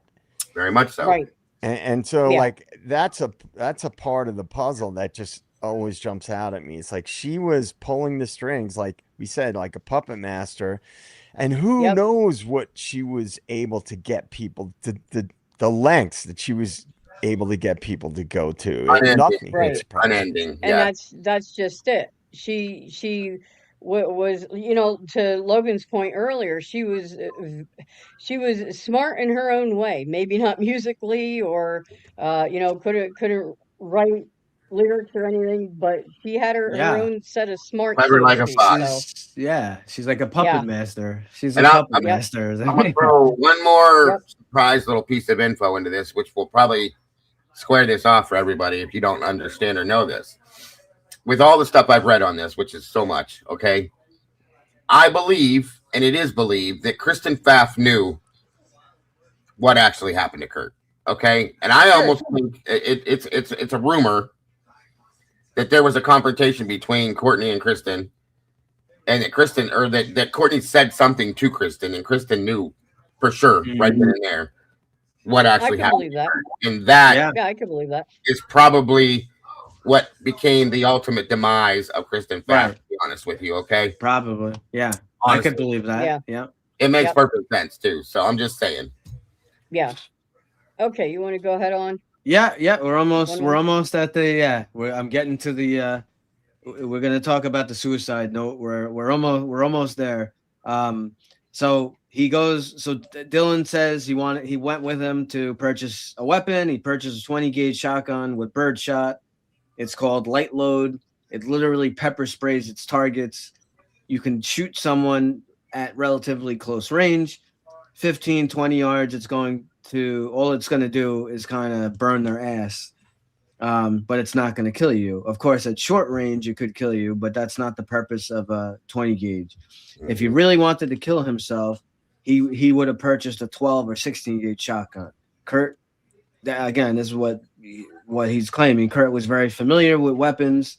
He knew what he was doing with them. Mm-hmm. So, and then he says if he was suicidal, why would she let him buy a shotgun too? He's not suicidal. So he bought the shotgun the day he went to rehab. There's a burglary at the house recently. The police had just confiscated his other gun. So Dylan registered it in his name. Trust me, if he was suicidal, I would never let him get a shotgun. I bet my bottom dollar that any man watching this who grew up in a rural area, especially if they grew up on the farm, if you grew up in the country, you know what I mean when I say man is expected to protect his family. Once you have a baby, one of the first things you're supposed to do is get a gun. It's like a rite of passage. So, and Kurt came out of a rural area. We know that. So this would have been ingrained in him. Mm-hmm. I have a daughter. I need protection. He gets a gun. Now, Kurt we know he was a huge fan of the Beatles. And look, he always claimed that. And we know what happened to John Lennon. People in the 90s, we've alluded to this, were beginning to call Nirvana the new Beatles, Nirvana Mania, just like they called it Beatles Mania. Kurt, being a huge fan of the Beatles, would be thinking, oh crap, I'm being called a spokesman for a generation. So is John Lennon, and look what happened to him. Lennon, like Cobain, made himself very accessible to fans. And we know Lennon was shot by Mark Chapman right outside his apartment building. So, and I believe it was the Dakota apartment complex in Manhattan. Mark Chapman comes up to John Lennon with the latest Beatles album, and Lennon autographed it for him. Later that night, after returning from a recording session with his wife, Yoko Ono, Chapman had been waiting for him, shoots him right outside of his home. Where were these? Now you have these people bothering Kurt Cobain right outside of his home. There had been a burglary, people trying to get into his windows. So I'm sure Lennon's assassination would have been on his mind. He's thinking protection. Dylan reinforces that. So now it's late in the evening on April 6th when Tom Grant finally hooked up with Dylan. They did go to the house. Dylan doesn't show him the greenhouse. They search the house. They, of course, do not find Jessica Hopper because Callie sent Jessica Hopper away earlier that day. Callie himself is not there. He's been making himself scarce since the 4th, one day before Kurt is dead. So it's just all very strange. You think about it. Michael, Callie DeWitt, and Jessica Hopper, who were supposed to be on the lookout for Kurt, looking out for his well-being, and very content in their own little world, doing their drugs inside of Kurt Cobain's house the entire time that Courtney and Kurt are gone. But all of a sudden, right around his death, they make themselves scarce and vanish. After searching the house, they go to the diner.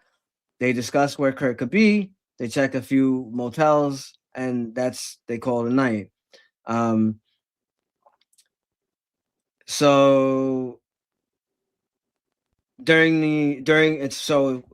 worth mentioning, during the week of April 2nd to April 8th, the Seattle Police Department had went to Kurt's house twice and not searched the greenhouse. They probably didn't go inside the house. There were workers, probably a landscaping company that was contracted to take care of the grounds. There were workers outside.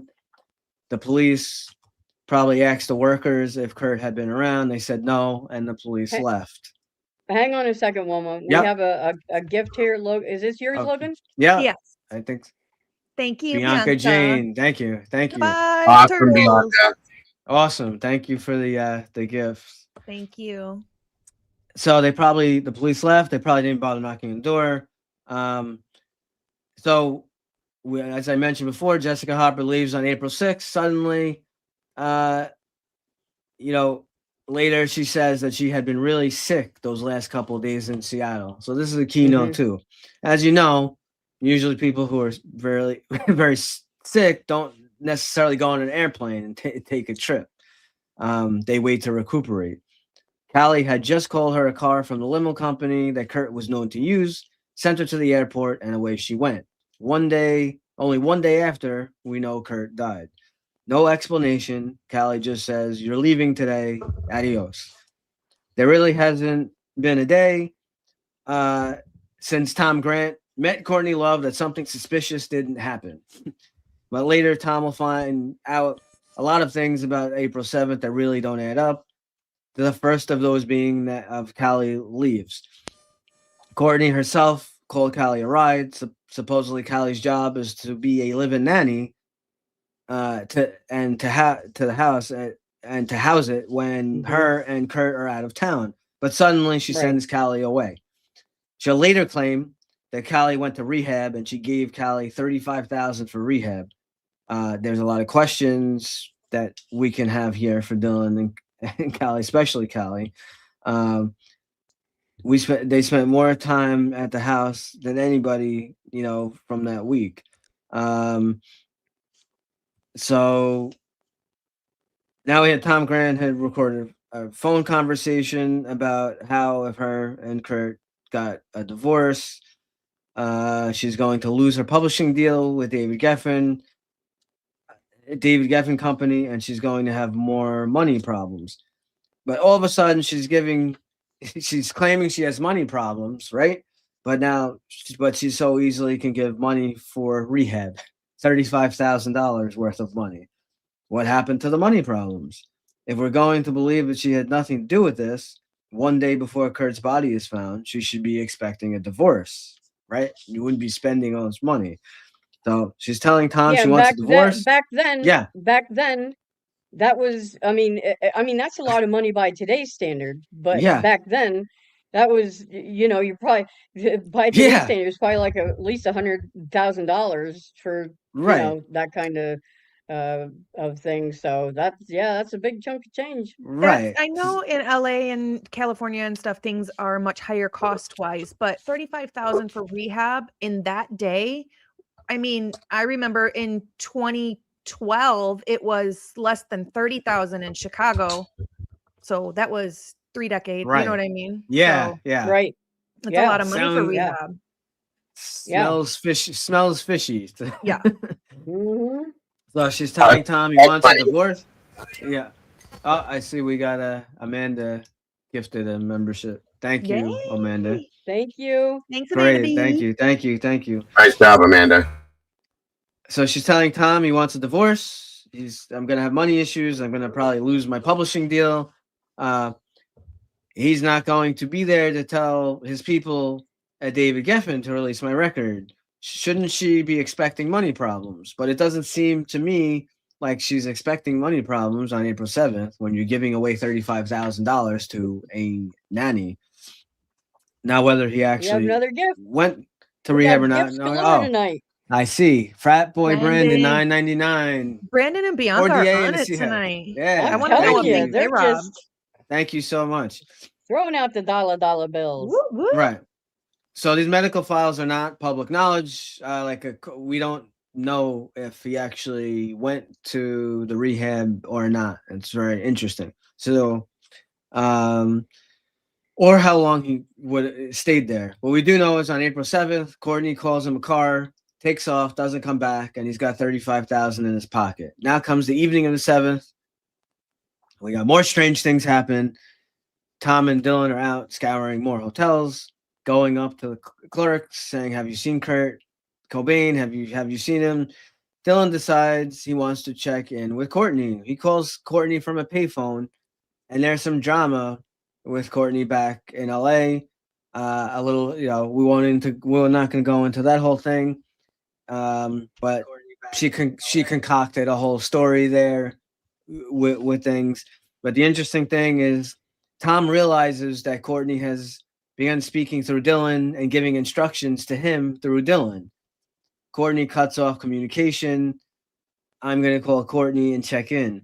So Courtney always wanted to go through Dylan. She wanted to talk to Dylan on the phone and have Dylan give Tom these instructions.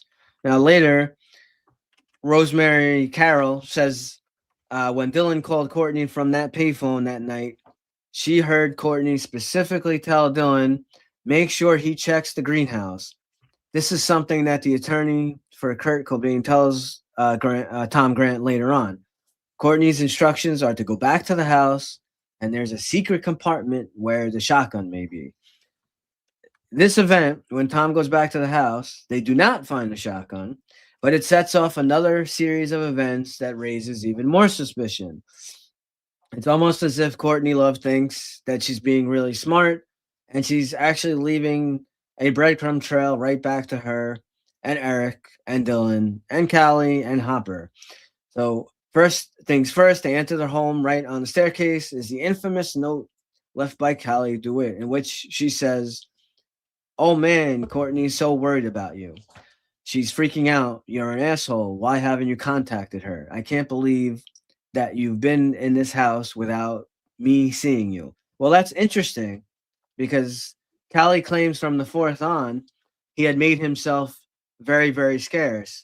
He was constantly gone for hours on end. So if that's true, why would you think it's weird that you and Kurt did not cross paths? Are you telling us that you weren't constantly gone for hours at a time, that you were in the house 24/7? The thing is, Tom finds some roofies underneath the mattress. They take the sheets off the bed. They flip the mattress. They turn the pillowcases inside out. They do a number on this bed, right? They completely wreck it. They find the roofie pills. Later, Courtney Love will insist that Kurt Cobain left her a second suicide note, meaning he would have had to have left it the night of the 4th or the morning of the 5th. Kurt left her a note under the pillow on the 7th, the day before Kurt's body found. Tom ripped that bed apart. There was no note there. He catches Courtney in another lie. Kurt could not have left a note after Tom ripped the bed apart. This was mentioned to Rolling Stone about another note that was left. It's like a letter, and it's not really a suicide note. It was more like it was sealed envelope, and it was just like to me. It seemed like he wrote it in rehab. Where did you find it? It was in the bedroom under my pillows. Under your pillows? Yeah. And I didn't tell anybody about it but Rosemary. And I told Sergeant Cameron about it. So I let him see it. There's only one problem that Courtney says is that she's saying all the stuff, but Tom Grant looked under the pillows, just like he looked under the mattress, and there was no note. So Thank God he recorded. I know. So I mean, so Right. many of their phone calls and stuff, because Right. otherwise, I mean, this all It's sounds hard to like prove. nobody Right. would I know. believe Right. if he hadn't. So Right. you know, So that note wasn't under your pillows on the bed. Even more, Rosemary Carroll will also come forward and tell Tom on the night of the 6th and the 7th that Courtney was at her home when she talked to Dylan on the phone. And she left a backpack at Rosemary Carroll's house. And inside that backpack was a notebook and random loose papers where it was obvious she had been tracing and practicing Kurt Cobain's handwriting. Maybe maybe did you just come over again? Yeah, that's fine. There's some stuff I want to show you. That was said to Tom Grant. I don't know. I got some stuff. I just left at the house. I never really thought to look at it. So she left it after she came over to my house the night of the 6th. Rosemary Carroll was working with me behind the scenes, privately giving me the information. She did it out of good conscience. This is what Tom Grant was saying. But what do you think that it is? I think someone went through his notebook, found passages that could plausibly be cobbled together to a suicide and traced them. You think that they were traced? Yeah, forged or something like that. And then she asked, "Are you taping the calls?" Yeah, I tape my calls. So as Robin just said, thank God he did tape. Thank God he was taping this stuff. Some of the stuff, like you wouldn't believe it. yeah. The next morning on April 8th, Vika Electric, responding to the phone call Courtney Love had made the previous day, her call for service to have those security lights, cameras, and alarms be put up around the greenhouse. They answer the call. They come to install everything she has ordered, and Gary Smith, the electrician, finds Kurt Cobain's body, and that's where we end. So that is the timeline of what went on. So now we got some stuff we're going to talk about. As Robin has for the suicide note. Well, what I have was going to take longer than what we have time for That's tonight. okay. So, What time do we have? well, we can go ahead and get We could start. We could finish it. We could finish it off. And we had to finish the timeline. So I have time if you guys do. It's up to you. Okay. All yeah, right. So yeah. let me. This is kind of what I did was kind of a more interactive thing so that we can kind of show the notes, some inconsistencies. So we have more of a visual type thing. So let me see if I can. I also put the note backstage for you that I have. Yeah, too, yeah. In case you want it. I see. Thank you. No problem. All right, now I have to share my screen. Not yet. Thrive Off Grid. That's going to be down the road a little bit. What's that? Thrive Off Grid asked if we brought up El Duce yet, and I said not yet. That's going to be down the road a little ways. Okay, let me know. Can you guys see? No. Let me No, add it to I the see it. stage. I always No, do that. yeah. I always forget to add it to the stage. Oh my Yeah. God. Now, all right. Thank you, So, Brad. Just It is- yeah. Just sorry, Robin. We gotta. There's a donation there. Appreciate that, Brandon, very much. God bless, brother. Very grateful. thank you. That's Thanks, awesome. Brandon. That's so great.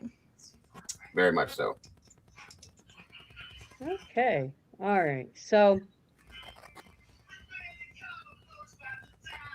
this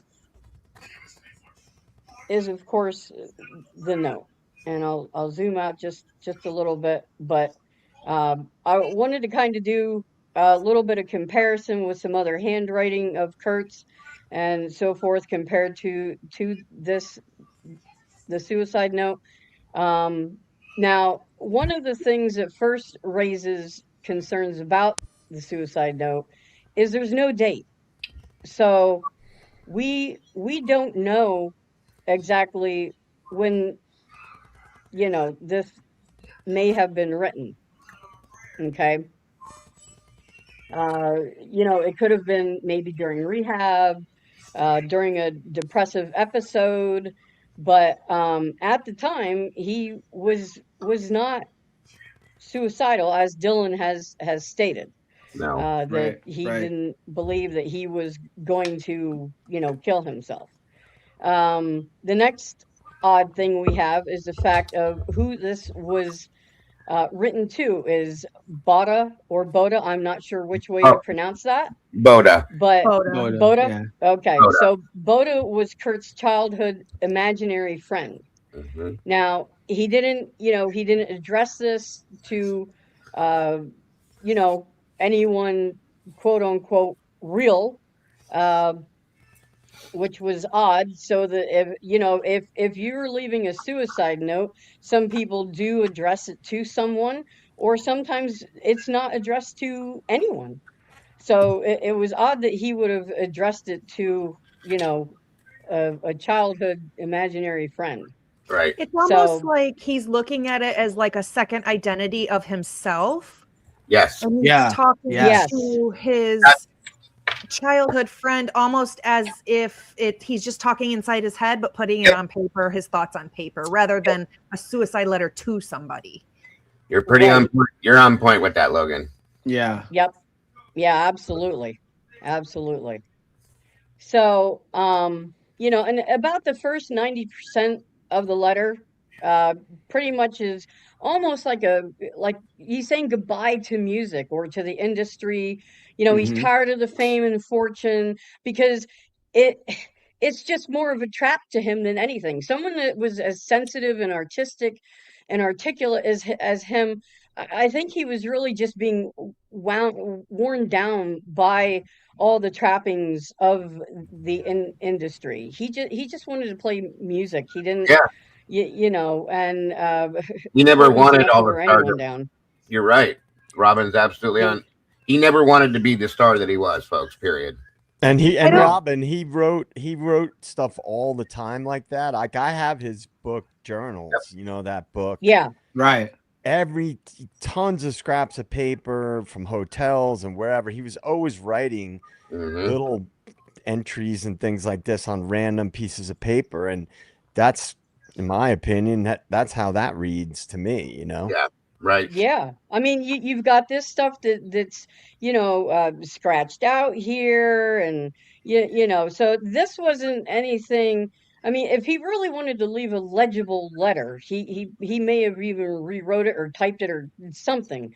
But so this is more of a creative document. I know myself as a writer, I like to write by hand first and then go to the computer Yes. second. So Yeah. my notebooks and stuff, that's what these look like. I have notes to myself and you name it. So I totally get that, so Yep. I don't know and if then he, in the letter, he expresses guilt over losing passion for the music, and he feels like he's just been kind of going through the motions, phoning it in. These are not things that are put in a suicide note. I mean, this is something that someone is saying to me, like he's trying to reinvent himself. Like he's on a journey, and he's realizing that he's at a place where he doesn't really want to be musically, as well as, personally maybe. And it seems to me like I read this as someone who is, he's kind of going into a cocoon, and he's ready to start coming out as the butterfly. That's what this letter says to me. And And in here, his references to suicide are pretty brief. It's not like he's saying anything like, kind of like super sharp, so to speak. What do you guys think of that? I go ahead, Logan. You were going to speak a few minutes ago.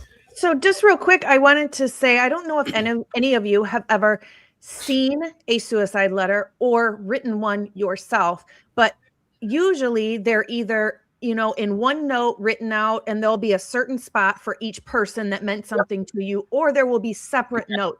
And never in a letter that I've ever seen or anything like that has there been a mention of a career almost fully through the letter. Usually the career isn't mentioned at all, or it's very small somewhere in there at the end. And this is not a and now, suicide letter. with your expertise in that, Logan, I mean, you would maybe, it sounds to me like you have had some experience with these types of note, maybe in person, unfortunately. Yeah. Several. Yeah. So I mean, career is never. Now, nobody that I knew or had any association with anything like this of being a famous musician or anything like that. But even then, I don't think that's what somebody who's going to unalive themselves is what they're thinking about in their moment. They're thinking about the people that are going to miss them, and that they're going to feel guilty for hurting. Yep. Right. And my opinion is that this is. Okay, going back to what JJ said about Kurt was well known for, like, a lot of musicians and poetic people, we'll say, are well known for writing things as they think them right there. Whether it be on a napkin, a piece of toilet paper, an envelope, a scrap piece of paper laying around. You think something, you have to write it down. He did a lot of that, okay? He did a lot of that. So, and he had journals, he had different things that he wrote in. My best guess with this, when I went through, because I really analyzed this a lot over the years, I think they took writings of his, put them together, and said, this is a suicide note. Okay, somebody did. I'm not saying who did it. I can't tell you exactly who did it. I have my ideas, allegedly. Right. But and that could very well be. Yeah, and like Robin, I think Robin and Logan both come together and gave the answer what this truly is. Okay. In my opinion, in my opinion, okay, I even had my wife, because the psychology side to her stuff, she said that's not okay, it's not a suicide note. Here's the thing: the notes on the side of this point out things that I just noticed that are absolute. Okay, one of the paragraphs there says no direct farewell to Dave Grohl or Chris, even though the emotional climax of the note is about artistic identity, not death. Now, if you were saying goodbye to people that are very important in your life and have been, Dave and Chris would have been in there somewhere, I'm going to guess. Okay, they would have said, something like Logan said, I'm sorry for what has happened, this, that, or anything else, and it doesn't read that way. Okay, no. So that's my opinion on this, as well as many more other things we'll get. And I think there would be I would think there would be like a giant paragraph with him saying something to his daughter. Of course. Especially his mother. Yes.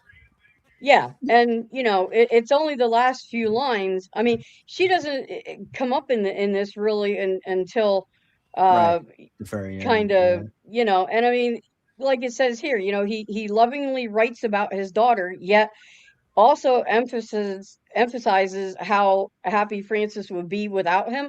I mean, those two things don't go together. Not at all. You don't speak lovingly about your child and then say, but I love you, but you'll be better off without me. Nope. I mean, not in this kind of way. It's I mean, he didn't even really get to have, I mean, she was so young. He didn't even get to have all those joys, any kind of that Nothing. development of a relationship enough to a point where she would have even remembered, because she was what, like 18 months old, I think it was at the 20 time. 20 Right. months. Yeah. Yeah, she was. Okay. So I mean, in her mind, I mean, it wasn't like she was even 5 years old, where she had a more concrete idea of her father and memories of her father in her mind, that, Right. and she would have been absolutely devastated if she had been that old when this had happened. So And that's not something you're going to say to your 20-month-old little girl, no, and he is that you'll knew be better off without me, Kurt was very you know? intellectual too, and he knew that she wouldn't understand something like that. Nope. Therefore, in turn, he's not going to write something to her.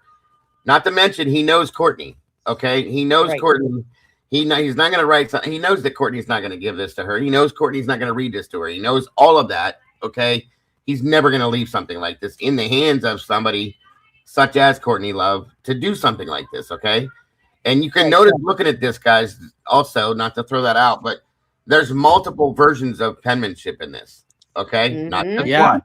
This was written, in my opinion, by multiple people.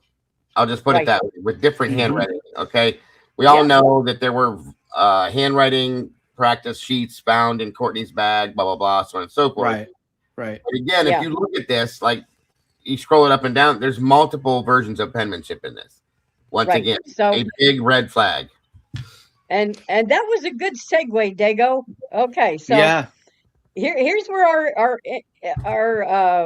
Yes, kind of interactive type thing kicks in. Yeah. So And this is here so we weird. have. it is very. So we have, here again is a copy of the suicide note. Over here is the practice sheet that was found in Courtney's bag. So over here on the right. So, you can see it looks like somebody was practicing. Yep. And That's sick. and I'm sorry. That's sick. Yeah. It is, Yeah. it It's is. such a weird, Yeah. like, it's such an odd thing. Like, who would have like a practice sheet? Thank Of you. Who It's takes so the odd. time to try Yeah. and do this to somebody and ruin so many lives that loved him so much? Right. Yep. I mean, the calculating. She had to have, or Yeah. is. I mean, she, like, truly, really a psychopath. In my This has her estimation. This has her written all over it, you guys. Yeah. Yeah. This is I her mean, personality. Period. yeah. You So I you mean, can even I'm sorry, you Logan. Go ahead, honey. I'm you sorry. can even see in the letter in some spots, the one that was supposedly written by him, where you can see someone like writing and they're trying to get the letter right. You can see the start Yep. and stop in Yep. certain letters as well. Good catch. Yeah. Very good catch. Yeah. Absolutely. Absolutely. This is So so sick. So yeah. sick. Yeah. And so I mean, just to see the two, like, I mean, when I was going through, I'm old school. I printed them out and I'm looking at them side by side, and I thought, all right, I wanted to convey this so that everyone could really see side by side exactly what was going on here. And it is just sickening to know. And who says this was even the only one that she did? You know, how many sheets of paper did she go through Right. practicing? Absolutely. Absolutely. You know. So then what I did was I thought, okay,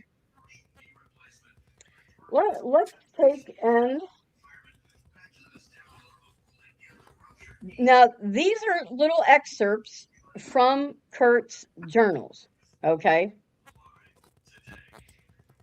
And I wanted to kind of, because everybody's like, oh no, he wrote it. The mainstream media, here we go, folks. Mainstream media says, no, he Yeah. wrote this, and Of course. But if you look at this, like, let me see if I can blow it up a little bit better for you. Okay, if you look at these, and Kurt had very distinct handwriting over here in his his journal. He had extremely distinct. He was a heavy writer, Like this looks to me like he pressed a lot, or I mean, pressed hard when Yes, he was writing, very much so. as some people do, and it does not match to me. I mean, what do you guys think? Just looking at this, what do you guys think? His journal stuff over on the left compared to the letter. You can look at the angling of it. Okay, Mm-hmm. somebody that writes a lot, and as somebody that writes lyrics a lot, I do. Mm-hmm. You're gonna have a standard. I call it like the lean, your handwriting Yeah. lean, stuff like that. Mm-hmm. If you look at the letter on the right, it's all leaning to the right. Okay, it's all headed Yep. to the right. Look at the stuff on the left. Yeah. It's right there, straight on, right in front of you. Yep. There's no draw to the right. Now understand something too. That's very important in this, in my opinion. If nobody knows this, Kurt Cobain was left-handed. Mm-hmm. Okay. If you know anything about left-handed writers, Yep. right there you go, Logan. Yeah. Look at the writing on the right one more time, and look at the left. There's nothing about those that match to me. Nothing. There's No. no dragging of the ink by Nothing. a left Yeah. Thank hand. you. There you go. I was waiting for somebody to call that. Thank you. Because a left-handed writer, like Logan did, they write this way. So when you write across, you're pulling ink with it, and it's going to smear, drag, all that shit, guys.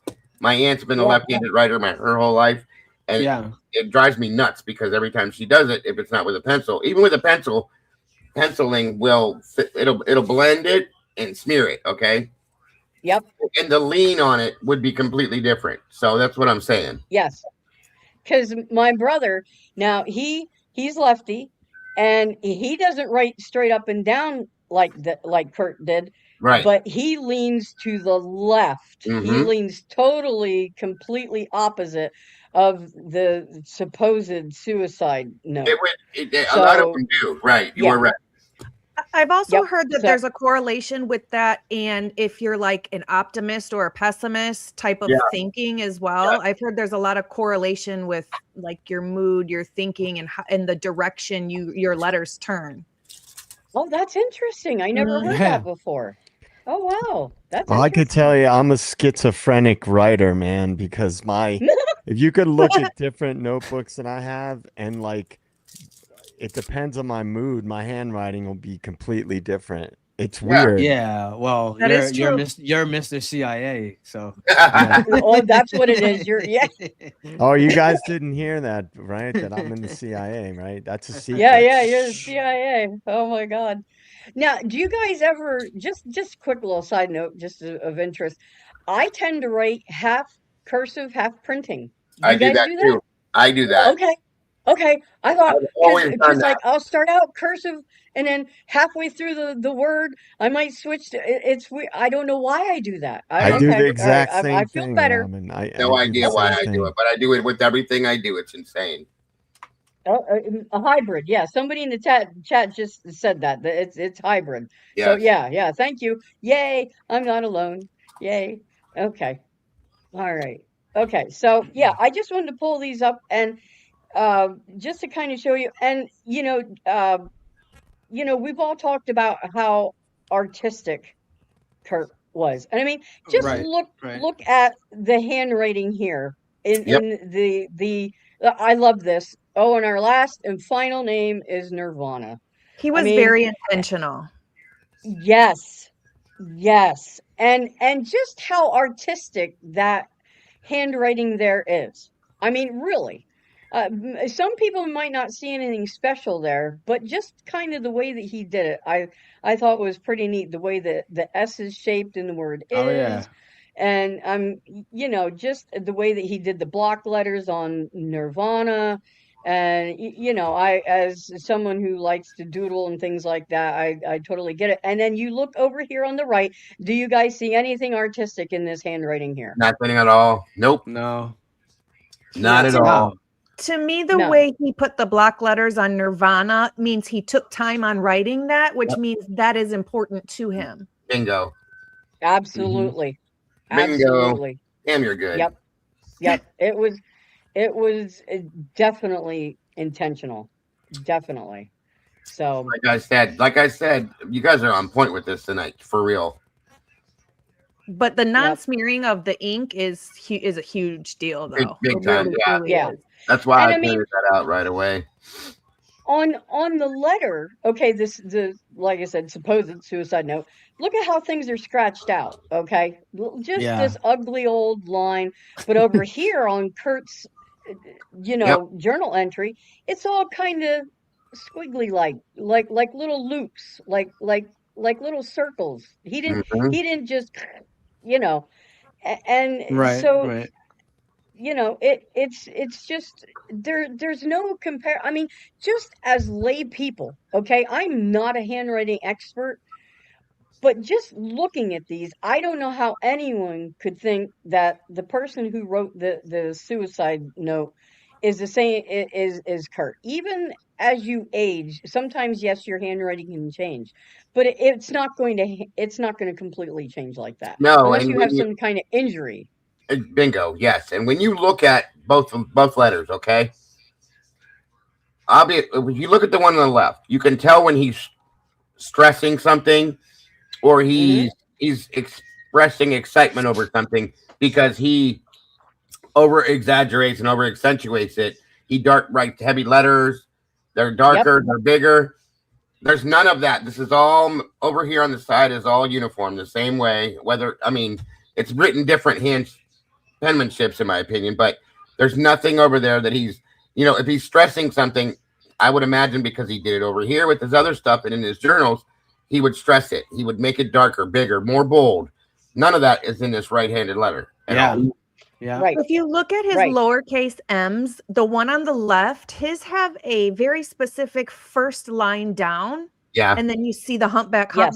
There is no first line down on No. the m's on the right-hand side. None of them. No, Another no, good catch. because like Another here, good catch. right about the middle, let me just blow it up. You're talking about the M's, Logan, where it says crime. Look, Yeah. look at that M. I mean, It's a hump. there's no There is right. no It's line just down hump hump. first.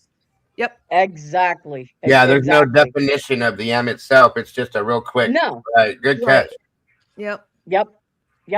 So Well, and There again. one of the things I wanted to say is, obviously, I think we all know that this is very suspicious, this note, but because like I said, I have his book journals, and Mhm. I've looked through it a Mhm. lot and stuff, and he's kind of like me. It seems like he writes differently at different times. Yeah, the mood, whatever the mood Yeah, is. it's and so I'm not 100% sold that the most of that note, the alleged suicide note, wasn't written by him, and then somebody else co-opted it and used it as add things to it. Because if you're Right. in a That's one of the depression or you're in theories. he by all accounts probably relapsed after that, and he might be in a dark state of mind, and at least I know for me that can affect my writing. I definitely don't think that was a suicide note, but just from his writing is different in a lot of stuff, man. It's kind of wild, like how well, I relate to it because it seems like whatever his mood was, he wrote. His style of writing was a little bit different. Mm-hmm. yeah. Makes sense. Yep. Well, Yep. that's a good point. It's a good point to note. And then, here's just another example. Now, in this one, now this is again from the one on the left is again from his journal. Yeah. This one has a little bit of a right lean, but the lettering is still too large. It's still too close to the above example there. So Mm-hmm. it's still does not look like the letter here on the right. It's still too similar. Most of it is up and down. you know, compared to the one on the right. But then we get down here to the bottom. Now, this over here on the right, this was written in this script that's by Captain. This was written by one of the police, I believe. Hmm. From so so that we have to kind of discount that. But the rest of this, it still does not look like his handwriting. That definitely doesn't. No, it still doesn't. So you've got so okay. So say the most of this is written. The suicide note is written by the same person. Well, who came down here to the bottom and scribbled all this stuff? So, do you have two different people? One of Yeah, the theories out there is it's that crazy. Courtney, listen to me. Courtney essentially dictated this to Callie. Yeah. But even so, did Callie only write a certain part of it and then somebody else came along and finished the rest of it? Can you scroll up, Robin? I Yep. wanted to Tell me when. see the top of that note because it looks like the first part of it. Like if you go to the very top of the Kurt's note, The suicide one? yeah, the alleged suicide note. Yeah. Like, doesn't it look like to you guys that that first section is very different? Like, it's like Yeah. it seems like I don't know. It just kind of looks That's what like I'm saying. How many people wrote this note? Like how I'm many telling different you, it looks like writers? at least three different handwritings to me. That's my opinion, but Yeah. I mean, you have this. Was this line indicating where they wanted someone else to take over or something? it's interesting that you said that. I was wondering like how it was written and like Was it a by who, was it obviously. a But yeah, copier? like here's what I can do. You do your part, and then you do your part. Like you know what I mean? That's what I wondered. Yeah. It does Because look then like down it's two or here, three different people. Yeah. yeah, because then down here, look here again. It looks almost like someone was trying to create another line Yeah. Right. right across the page. Right. You know?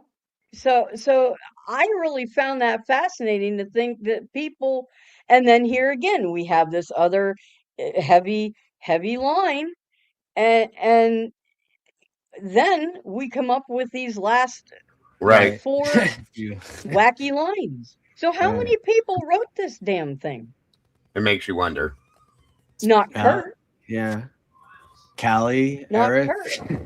Kurt. Who knows? That's just it. Yeah. Because you had Callie at the house, you had Jessica at the house. You're talking about Eric now. I mean, Yeah. Dylan. Who knows? That's. I just found that really fascinating. And then this is just the last thing I kind of had. Oh, whoops. Sorry, Am I guys. too loud, you guys? No. Somebody said somebody was obnoxiously louder, so I just wanted to make sure. We you're a got little bit louder, but a little not bit. crazy loud.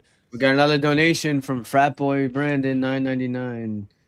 Not my Holy thing. cow! Not everyone will agree, but Bad Bunny was great tonight. Kurt would be proud. I can't stand Bad Bunny, I have to say. I But can't either, need, unfortunately. need But to love more and hate less in the world. absolutely, Thank you for the donation, and I'm glad Yeah. that you enjoyed it. At least Thank someone you. enjoyed Yeah. it. Thank you very much, Frat Boy. Frat Boy. Thanks, man. Very much appreciated, brother.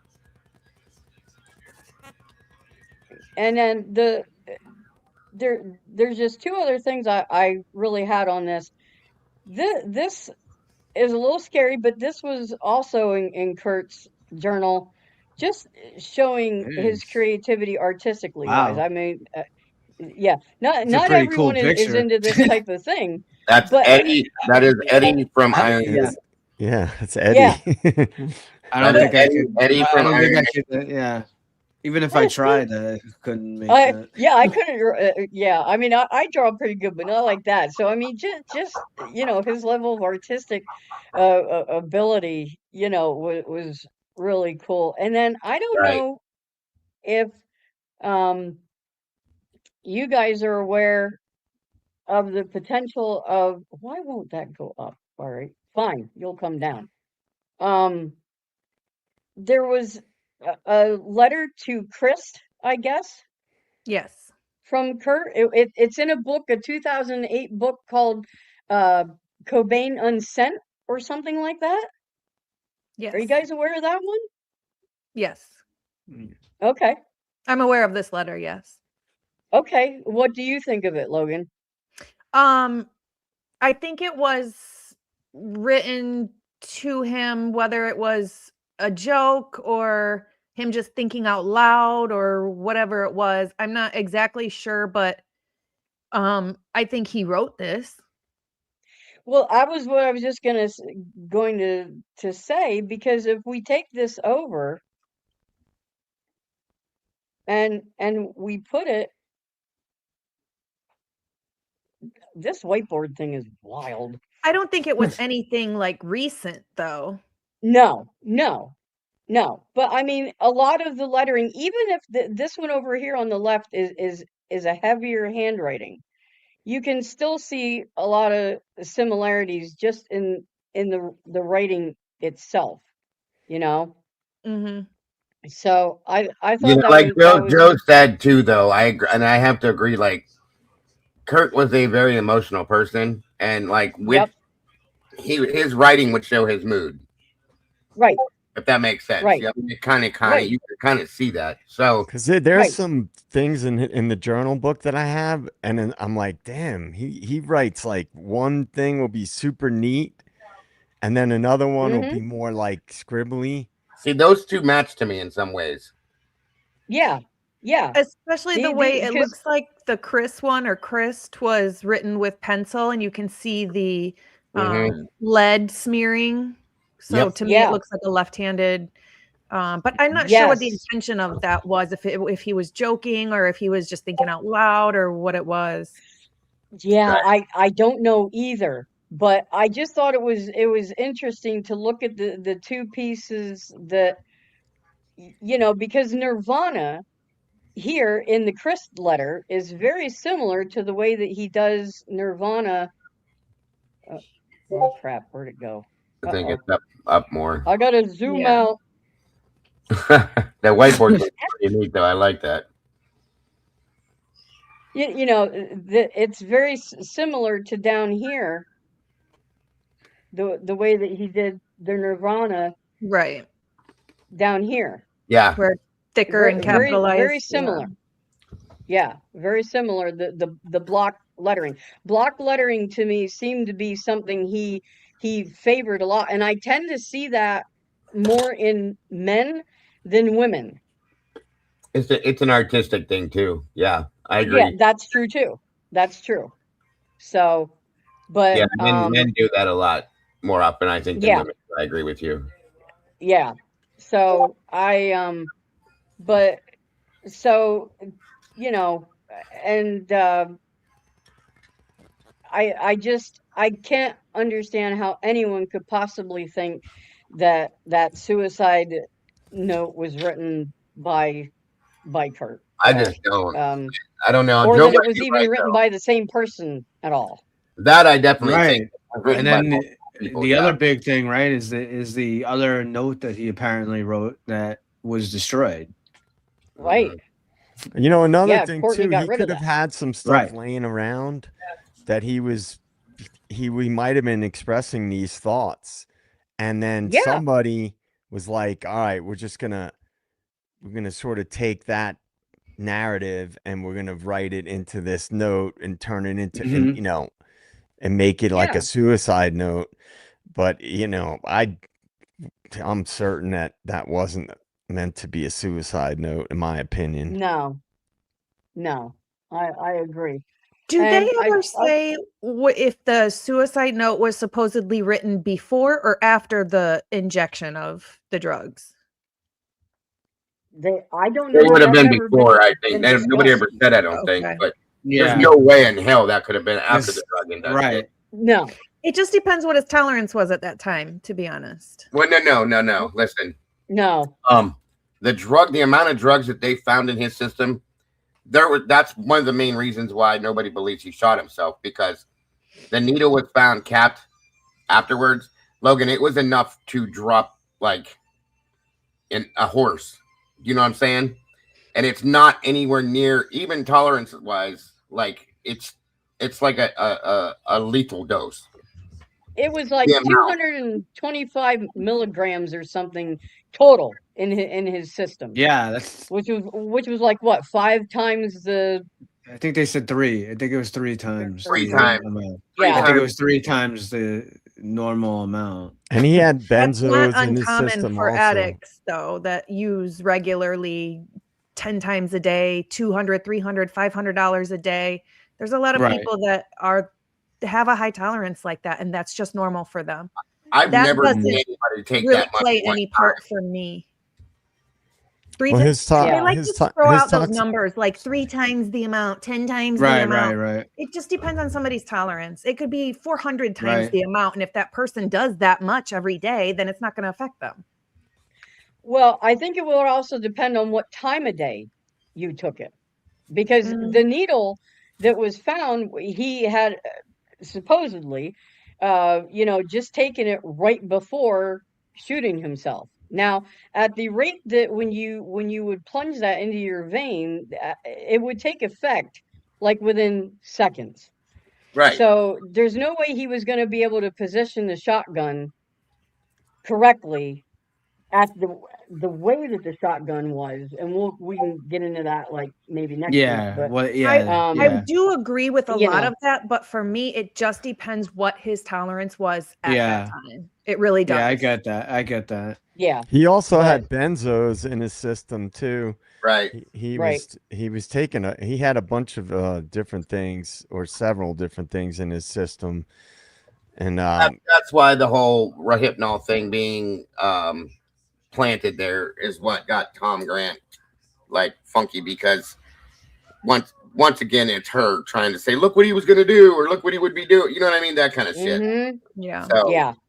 So I believe he was But, forced. um, All of this stuff was forced on him, and he was. Right. I don't think he took the injection of heroin himself. Personally, I just don't. I think somebody injected him, and yeah, I would Yes, agree and- with that. from what I've seen, like experience wise in EMS and stuff like that, with people that have overdosed and stuff, the number has always disturbed me. And I know obviously you have some experience with some of this stuff, Logan, that maybe I don't have, but the high dosage amount is something that like he shouldn't have been able to, from my understanding and my experience. Like I said, just me personally, he shouldn't have been able to cap the needle, set it down in the bag, take off the whatchamacallit, and then pick up a gun and level it at himself the way he did and pull the trigger. Because He'd have time to cap the needle, put that down, maybe take a step or two. I mean, it's probably about 30, 45 seconds. So he would have Right. time to cap the needle and put it back. But as far as like walking to get the gun in position and sit down, no, that would be Yeah, Exactly. Well, Exactly. There's other stuff. So he was holding the gun in his left hand, and there's no blood. There was no blood spatter on his left hand. The only And thing the that gun was was in the- recovered, the only thing that they found was a blood smear on his thumb. right, He and should the have had. gun was- Yeah. He should have had blowback on his hand. That was like a big. Yeah. and the gun was in the completely wrong and opposite place that it should have been if he were to be the one to pull the trigger the way it was. You know what I mean? Right. Right. They tried Yeah. to say some dumb shit like, because of the type of gun it was, which blew my mind. I had to laugh. I still laugh when I think about it. That when he pulled the trigger, the gun went up in the air and spun and landed over here. And I went, Yeah. Right. what did you just say? No, it didn't work that way at all. So, Yeah. if he'd have pulled the trigger in the position he was in, like this, okay, towards himself, when he did it, the guns should have jumped backwards, not up in the air and spinned over here. Like it wouldn't have done. That's just not how that works. So Yeah. the whole thing is just a joke. It's crazy to me. Yeah. Yeah, So- there's a whole but, big thing too with how the blood how the blood would have went down. Oh, his yeah, face. that's- I was actually just Mhm. Well, When we'll get you into look- that in a later show. Yeah, in when like you look another at the show, but it's autopsy super photos, interesting. Yeah. the autopsy photos make you go, what is this? Right. It doesn't match Right. it. Yep. So Right. Because I but, was actually reading something that there's almost kind of like a theory that is that he may have actually been shot somewhere else. He yeah, I've may, read that he too. may have Yeah. been shot somewhere else, and then the body was carried over. You know, That's something else that Well, was a theory that he was brought in there because of the way the blood was on inside his the greenhouse clothes and on his clothes. and his yeah. clothes. Yeah. yeah. And it was something. So- And it was something to do with, just real quick. Sorry, something with his what was it, like his underwear, and how it was like riding on his thigh, Yeah. that they could tell that he was being dragged. But Yeah. go ahead, So- Robin. I'm sorry. But no, oh no, that's all right. I was gonna say I know that that's gonna be a whole Crazy. other Yeah, episode, yeah. because there's tons to Right. get into Oh my with that. God. But I know. Wait till we But, get to the autopsy shit, because that is what completely finished it for me. When I saw that, I said, "There's no way in hell, no way, just no way." So no. Yep. So I think, But, I personally think that Kurt was already deceased by the time the gun, and I pray that this is what happened by the time the gunshot happened. That's what I'm thinking. I'm going to stick with that because it makes me feel better, I guess. You know what I mean? Yeah. But based we on can what hope. and based on what I thought I understood about the drugs and stuff, that he was Yeah. gone already before that Well, happened. But Right. I could be wrong. Yeah. I could definitely be wrong. No, yeah. I mean, they Well- list. I mean, it was labeled a suicide before they even got the results back from any that's- Yeah. attempt. It's a whole we nother heard that thing. kind of thing before. Well, it doesn't help that Courtney was friends with the ME on that one either. Right. So Right. Yeah. Yeah. you Absolutely. gotta love it. So Did well, you guys? guys, I Do you want to read the note? What was in it? You want one of us to read it, or do you just want to wait on that? let me.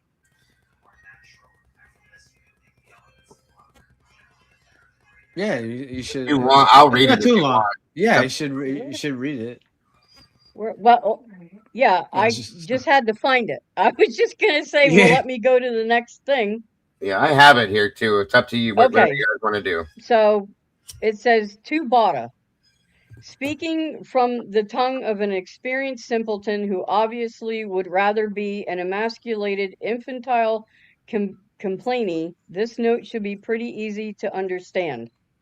All of the warnings from the Punk Rock 101 courses over the years, since my first introduction to the, shall we say, ethics involved with independence and the embracement of your community, has proven to be very true. I haven't felt the excitement of listening to as well as creating music along with reading and writing for too many years now. I feel guilty beyond words about these things. For example, when we're backstage and the lights go out and the manic roar of the crowd begins, it doesn't affect me the way in which it did for Freddie Mercury, who seemed to relish in the love and adoration of the crowd, which is something I totally admire and envy. The fact is, I can't fool you, any one of you. It simply isn't fair to you or me. The worst crime I can think of will be to rip people off by faking it and pretending as if I'm having 100% fun. Sometimes I feel as if I should have a punch in time clock before I walk on I walk out on stage. I've tried everything within my power to appreciate it, and I do, God, believe me, I do, but it's not enough. I appreciate the fact that I and we have affected and entertained a lot of people. It must be one of those narcissists who only appreciate things when they're gone. I'm too sensitive. I need to be slightly numb in order to regain the enthusiasms I once had as a child. On our last 3 tours, I've had a much better appreciation for all the people I've known personally and as fans of our music, but I still can't get over the frustration, the guilt, and empathy I have for everyone. There's good in all of us, and I think I simply love people too much, so much that it makes me feel too fucking sad. The sad little sensitive, unappreciative Pisces. Jesus, man, why don't you just enjoy it? I don't know. I have a goddess of a wife who sweats ambition and empathy, and a daughter who reminds me too much of what I used to be, full of love and joy, kissing every person she meets because everyone is good and will do her no harm. And that terrifies me to the point to where I can barely function. I can't stand the thought of Francis becoming the miserable, self-destructive death rocker that I've become. I have it good, very good, and I'm grateful.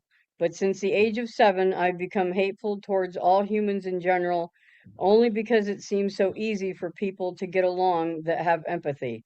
Only because I love and feel sorry for people too much, I guess. Thank you, excuse me. Thank you all from the pit of my burning, nauseous stomach for your letters and concern during the past years. I'm too much of an erratic, moody baby. I don't have the passion anymore. And so remember, it's better to burn out than to fade away. Peace, love, empathy, Kurt Cobain. Francis and Courtney, I'll be at your altar. Please keep going, Courtney, for Francis, for her life, which will be so much happier without me. I love you. I love you. Now, can I point out a couple things in this that really stood out to me big time? Absolutely. Okay, let's back up to, and I want you guys to remember something we talked about not a long time ago, but with Courtney herself. Okay, this is why I believe that she took part in this as well. Where the part where it says, where'd it go? The thought, I can't stand the thought of Francis becoming the miserable, self-destructive death rocker that I become. That's not who Kurt was. Okay, not at all. No. But who does that sound like to you? Sounds like her. There's that Yeah. part. Now, one more point that's pointed out when they throw the age 7 in here. Okay, Joe, do you remember what age it was that Courtney, quote unquote, started to become the evil person she is when she was given LSD? I think it was. I think right around that age. Thank you, sir. So, guys, you guys know, Yeah. what is it called? The word's slipping my mind right now. When somebody projects, there we go. Yeah. When somebody projects themselves into something. Mm-hmm. Yep. Okay. I'm just those two things right there. I've read this letter about 17,000 times. Okay. Just trying to break it down. And from what I've known of Kurt Cobain and his songs, and you just gotta try to put it in the mindset. Okay. Those two things specifically jumped out to me like a field goal kick. Okay. And then down at the very bottom at the end, you guys, where it says, Francis and Courtney, I'll be at your altar, and please keep going, Courtney, for Francis. Those, again, in my opinion, to me, it feels like Courtney trying to glorify herself, projecting herself. I agree. And she wanted people to think that he was still in love with her Yeah. and was saying nice things about her. Bingo. Bingo. Yeah. Yes, ma'am. Yep. So those things in this letter jump out at me very highly. And I think, in my opinion, those are the things that Courtney allegedly, I'll say it nicely, projected herself into this with, if this is what it is. Okay, I'll just say that. That's how I see this. Yep. I don't know if you guys have anything else to point out in this, but those things really, really, really are like, oh my God, there she is. You know what I mean? So Yeah. just saying. Yeah. I agree. There's a couple other parts to it, but I'm not gonna delve into it. There was down here. Thank you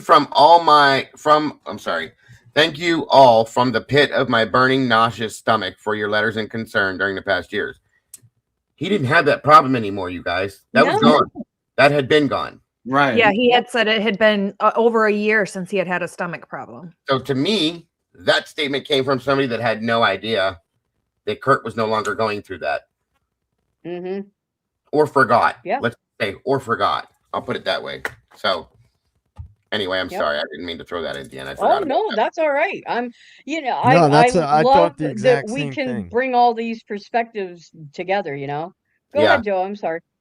No, I was thinking that exact thing when you guys were going through it. I'm like, well, he didn't, because we talked about this. He had in a public interview said they asked him about his stomach, and he's like, Yeah. man, they got me on the right medication, and I feel great. Felt better than he has felt in a long time, he Yeah, said. I think he said I feel better than I felt in years. So Yep. like, you know, that's just more horse shit. And then once again, I think I have a goddess of a wife who sweats ambition and empathy. Are you serious? Huge Thank eye you. roll. Thanks for writing that, Courtney, because that's exactly what that is. I'm so once again, Yeah. here I am. See me? Mm-hmm. God, she makes me Yeah. sick. Jesus, she makes me sick. Yeah. Anyway, those are my thoughts on the letter, folks.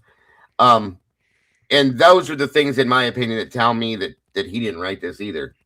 That didn't come from from him, in my opinion. None of it. No, not knowing what, you know, he was planning on leaving her. Why would you write that to someone that you were planning on leaving? Somebody My that's God. made your I life mean, as miserable as she's made his life. Somebody that has made you, instead of standing behind you as a spouse, like if you care enough for somebody and they have a drug issue, you want to help them get through that if that's what they want to do. She wanted to do the opposite of that. She wanted to keep him high. She wanted to keep him that way so she could control him, and she couldn't handle that at all, in my opinion. And that's that. There it is. You know what I'm saying? And like I said, I agree with Joe to yeah. some aspect in this. I think some of this stuff does sound like some of because I read some of the. I don't have it like you guys do with the book, with the journals and stuff, but I have pieces that I've read of his journals. And some of that stuff sounds like his writings and stuff of things that he would express himself with. But Right. that's what it sounds like. Somebody took that and melded it into this, what they call this letter. That's all I'm saying. So, Yeah. I wholeheartedly agree. Yep. So, okay, well, we have a very exciting announcement for those of you who do follow this case, or if you're still new to this case. You may recognize the name of the YouTube channel, American Spy Fox. Charles, from over there on that channel, he has graciously agreed to be a guest here on the show. Um, I'm still working out details with him as far as whether we are going to do a pre-recorded show or whether it is going to be a live show. We're still working through those details, but it will be one way or another next Sunday. So you know, keep in touch with all three channels, kind of, so that we can keep everybody up to speed on what exactly is going to go on. I'm just waiting for Charles to get back to me. So we are super thrilled. Charles has done extensive research into this case, and we're just super stoked that he is going to be joining us. So Yeah, it's amazing. yeah, yeah. So if you do not follow him, make sure that you do. Uh, you know, because he is just absolutely tremendous. So just cannot say enough about him. The years that he has spent putting effort into, you know, building his career as an investigative journalist. He does a lot of, you know, he does Kurt Cobain, but he does a lot of other rock groups, you know, kind of rock history, that kind of thing. So Yeah, super interesting guy, intelligent guy. He's going to be having, you know, a documentary come out soon. So just super creative guy. He also is a musician. So just super excited for him. So, yep. yeah. I think he's currently covering kind of the Epstein stuff, so just like a little Yep. crossover. mhm. he put like a 10 or 15-minute video out a few days ago, because our great, love of, our great person here, the person of the show, of the hour, of the 2 hours, Courtney Love, is seemed to be showing up in the Epstein documents here as some kind of trafficker. So what a surprise. Yep. And I'm just putting the link to his channel there in the chat. So, oh, thank you, Amanda. She's already on it. I didn't see that. Yeah. I should have known. I should have known. The amazing Amanda. So, yeah. That's true. That is true. So, yeah, definitely got to check him out, and show his channel some love. So we, just cannot wait. So details forthcoming. Just like I said, waiting for him to get back to us. So, but yeah. Well, guys, thank you so much. As always, it's fantastic hanging out with you guys, and we'll go around the horn here. Let me get rid of this off screen. There we go. So we can go around the horn. How about we go Logan, Dago, Joe, 1-1, and then I'll close this out. Thank you guys for being here, tuning into something new that I'm doing. You guys know I want to branch out and do other cases other than just Idaho. So I appreciate everybody for showing up today. Thank you, mods. Thank you for all the gifted. And thank you to the panel for having me. I appreciate all of you. I am going to jump off now, though, because Bronx has to go potty really, really bad. So everybody have a wonderful night. Thank you for having me. Take care. All right. All right. My turn. Your turn, sir. My turn. Thank you guys once again, as always, for joining us tonight, especially on these Sunday nights. I always enjoy this. I have a bit of a passion for this case, obviously. I just love it, and I know what my thoughts are, and you guys know what my thoughts are. I've more than thrown it at you many times, so thank you for putting up with me. As always, I appreciate you guys very much. Thank you, Logan, for joining us again tonight. Thank you to all the moderators, all the amazing people in all 3 communities. You guys are all awesome. We appreciate you all so very much. Thank you to the advocates here for having me again. And I can't wait to see you guys tomorrow night. You guys have an amazing rest of your night. God bless and good night. Okay. JJ.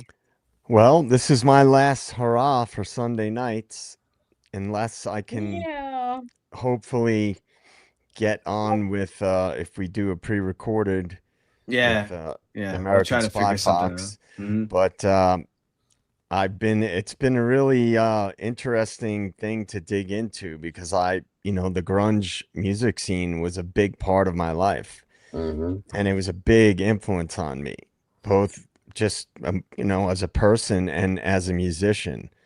So talking about this stuff, I feel a connection to it. And so I appreciate you guys, including me in it, of course. And, hopefully, like I said, hopefully I can sneak in on the episode with, it's Charlie, right? Yeah. Charlie. Yeah, Charlie. Yeah. But yeah, thank you guys. Thanks to the Den, the Meatballs, and all the mods, and of course the panel. I appreciate you guys. I'll be back tomorrow. All right, great. And 1-1. All right. Thanks, everyone. Thanks, mods, all the mods.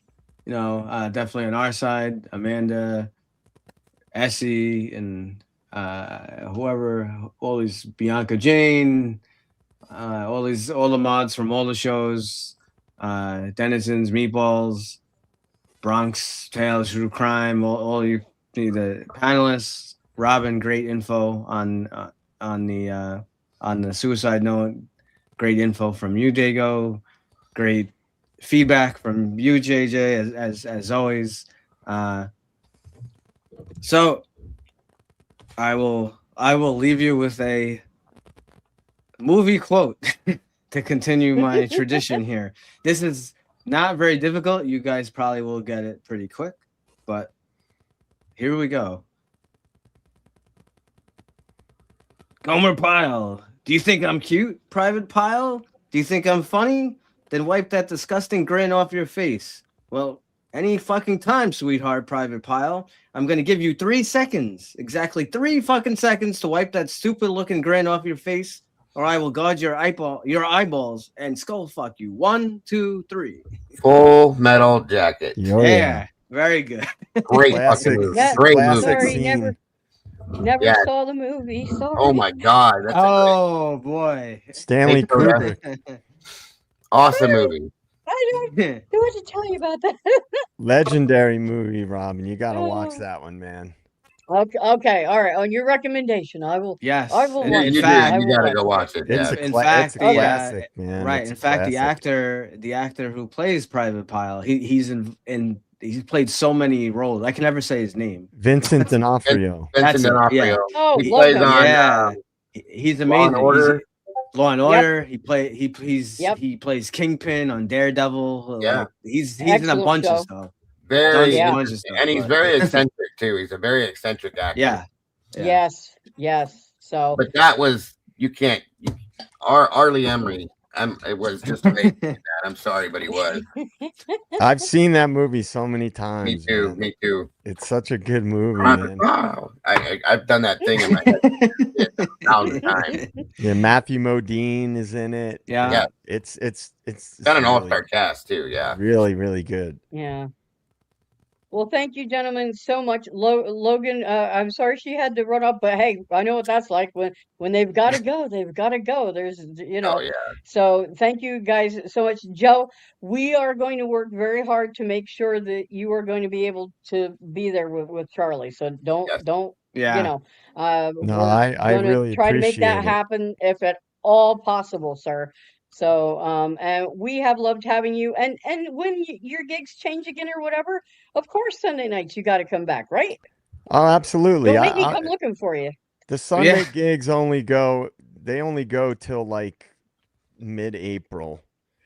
Oh, all right. So The we'll get you Sunday back gigs. then. Okay. Maybe you we'll get can back join on us Sundays. Okay.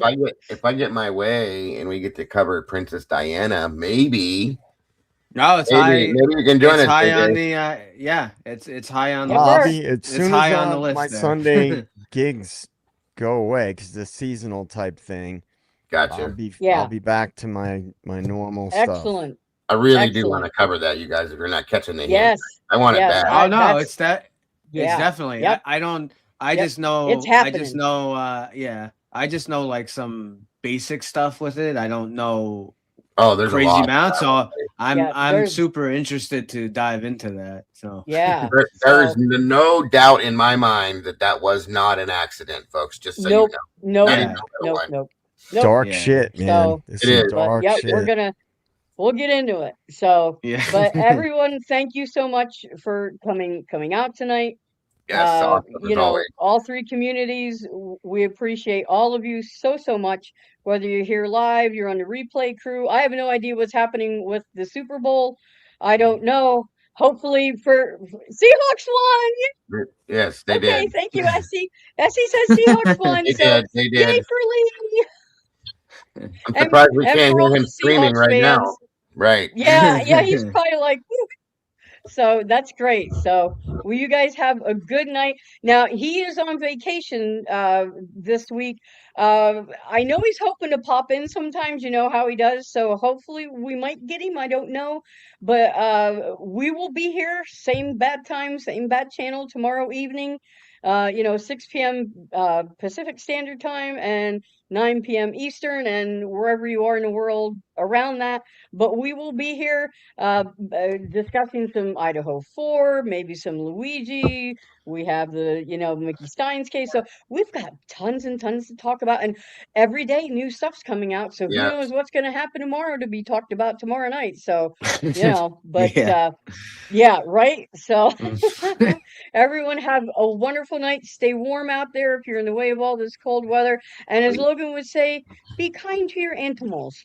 So good Bros night, and hoes. everyone. Bros and hoes. Frozen hose. Frozen yo. hose. That's right. Have a good night, everyone. Good night, everybody. Good night, Good guys. night.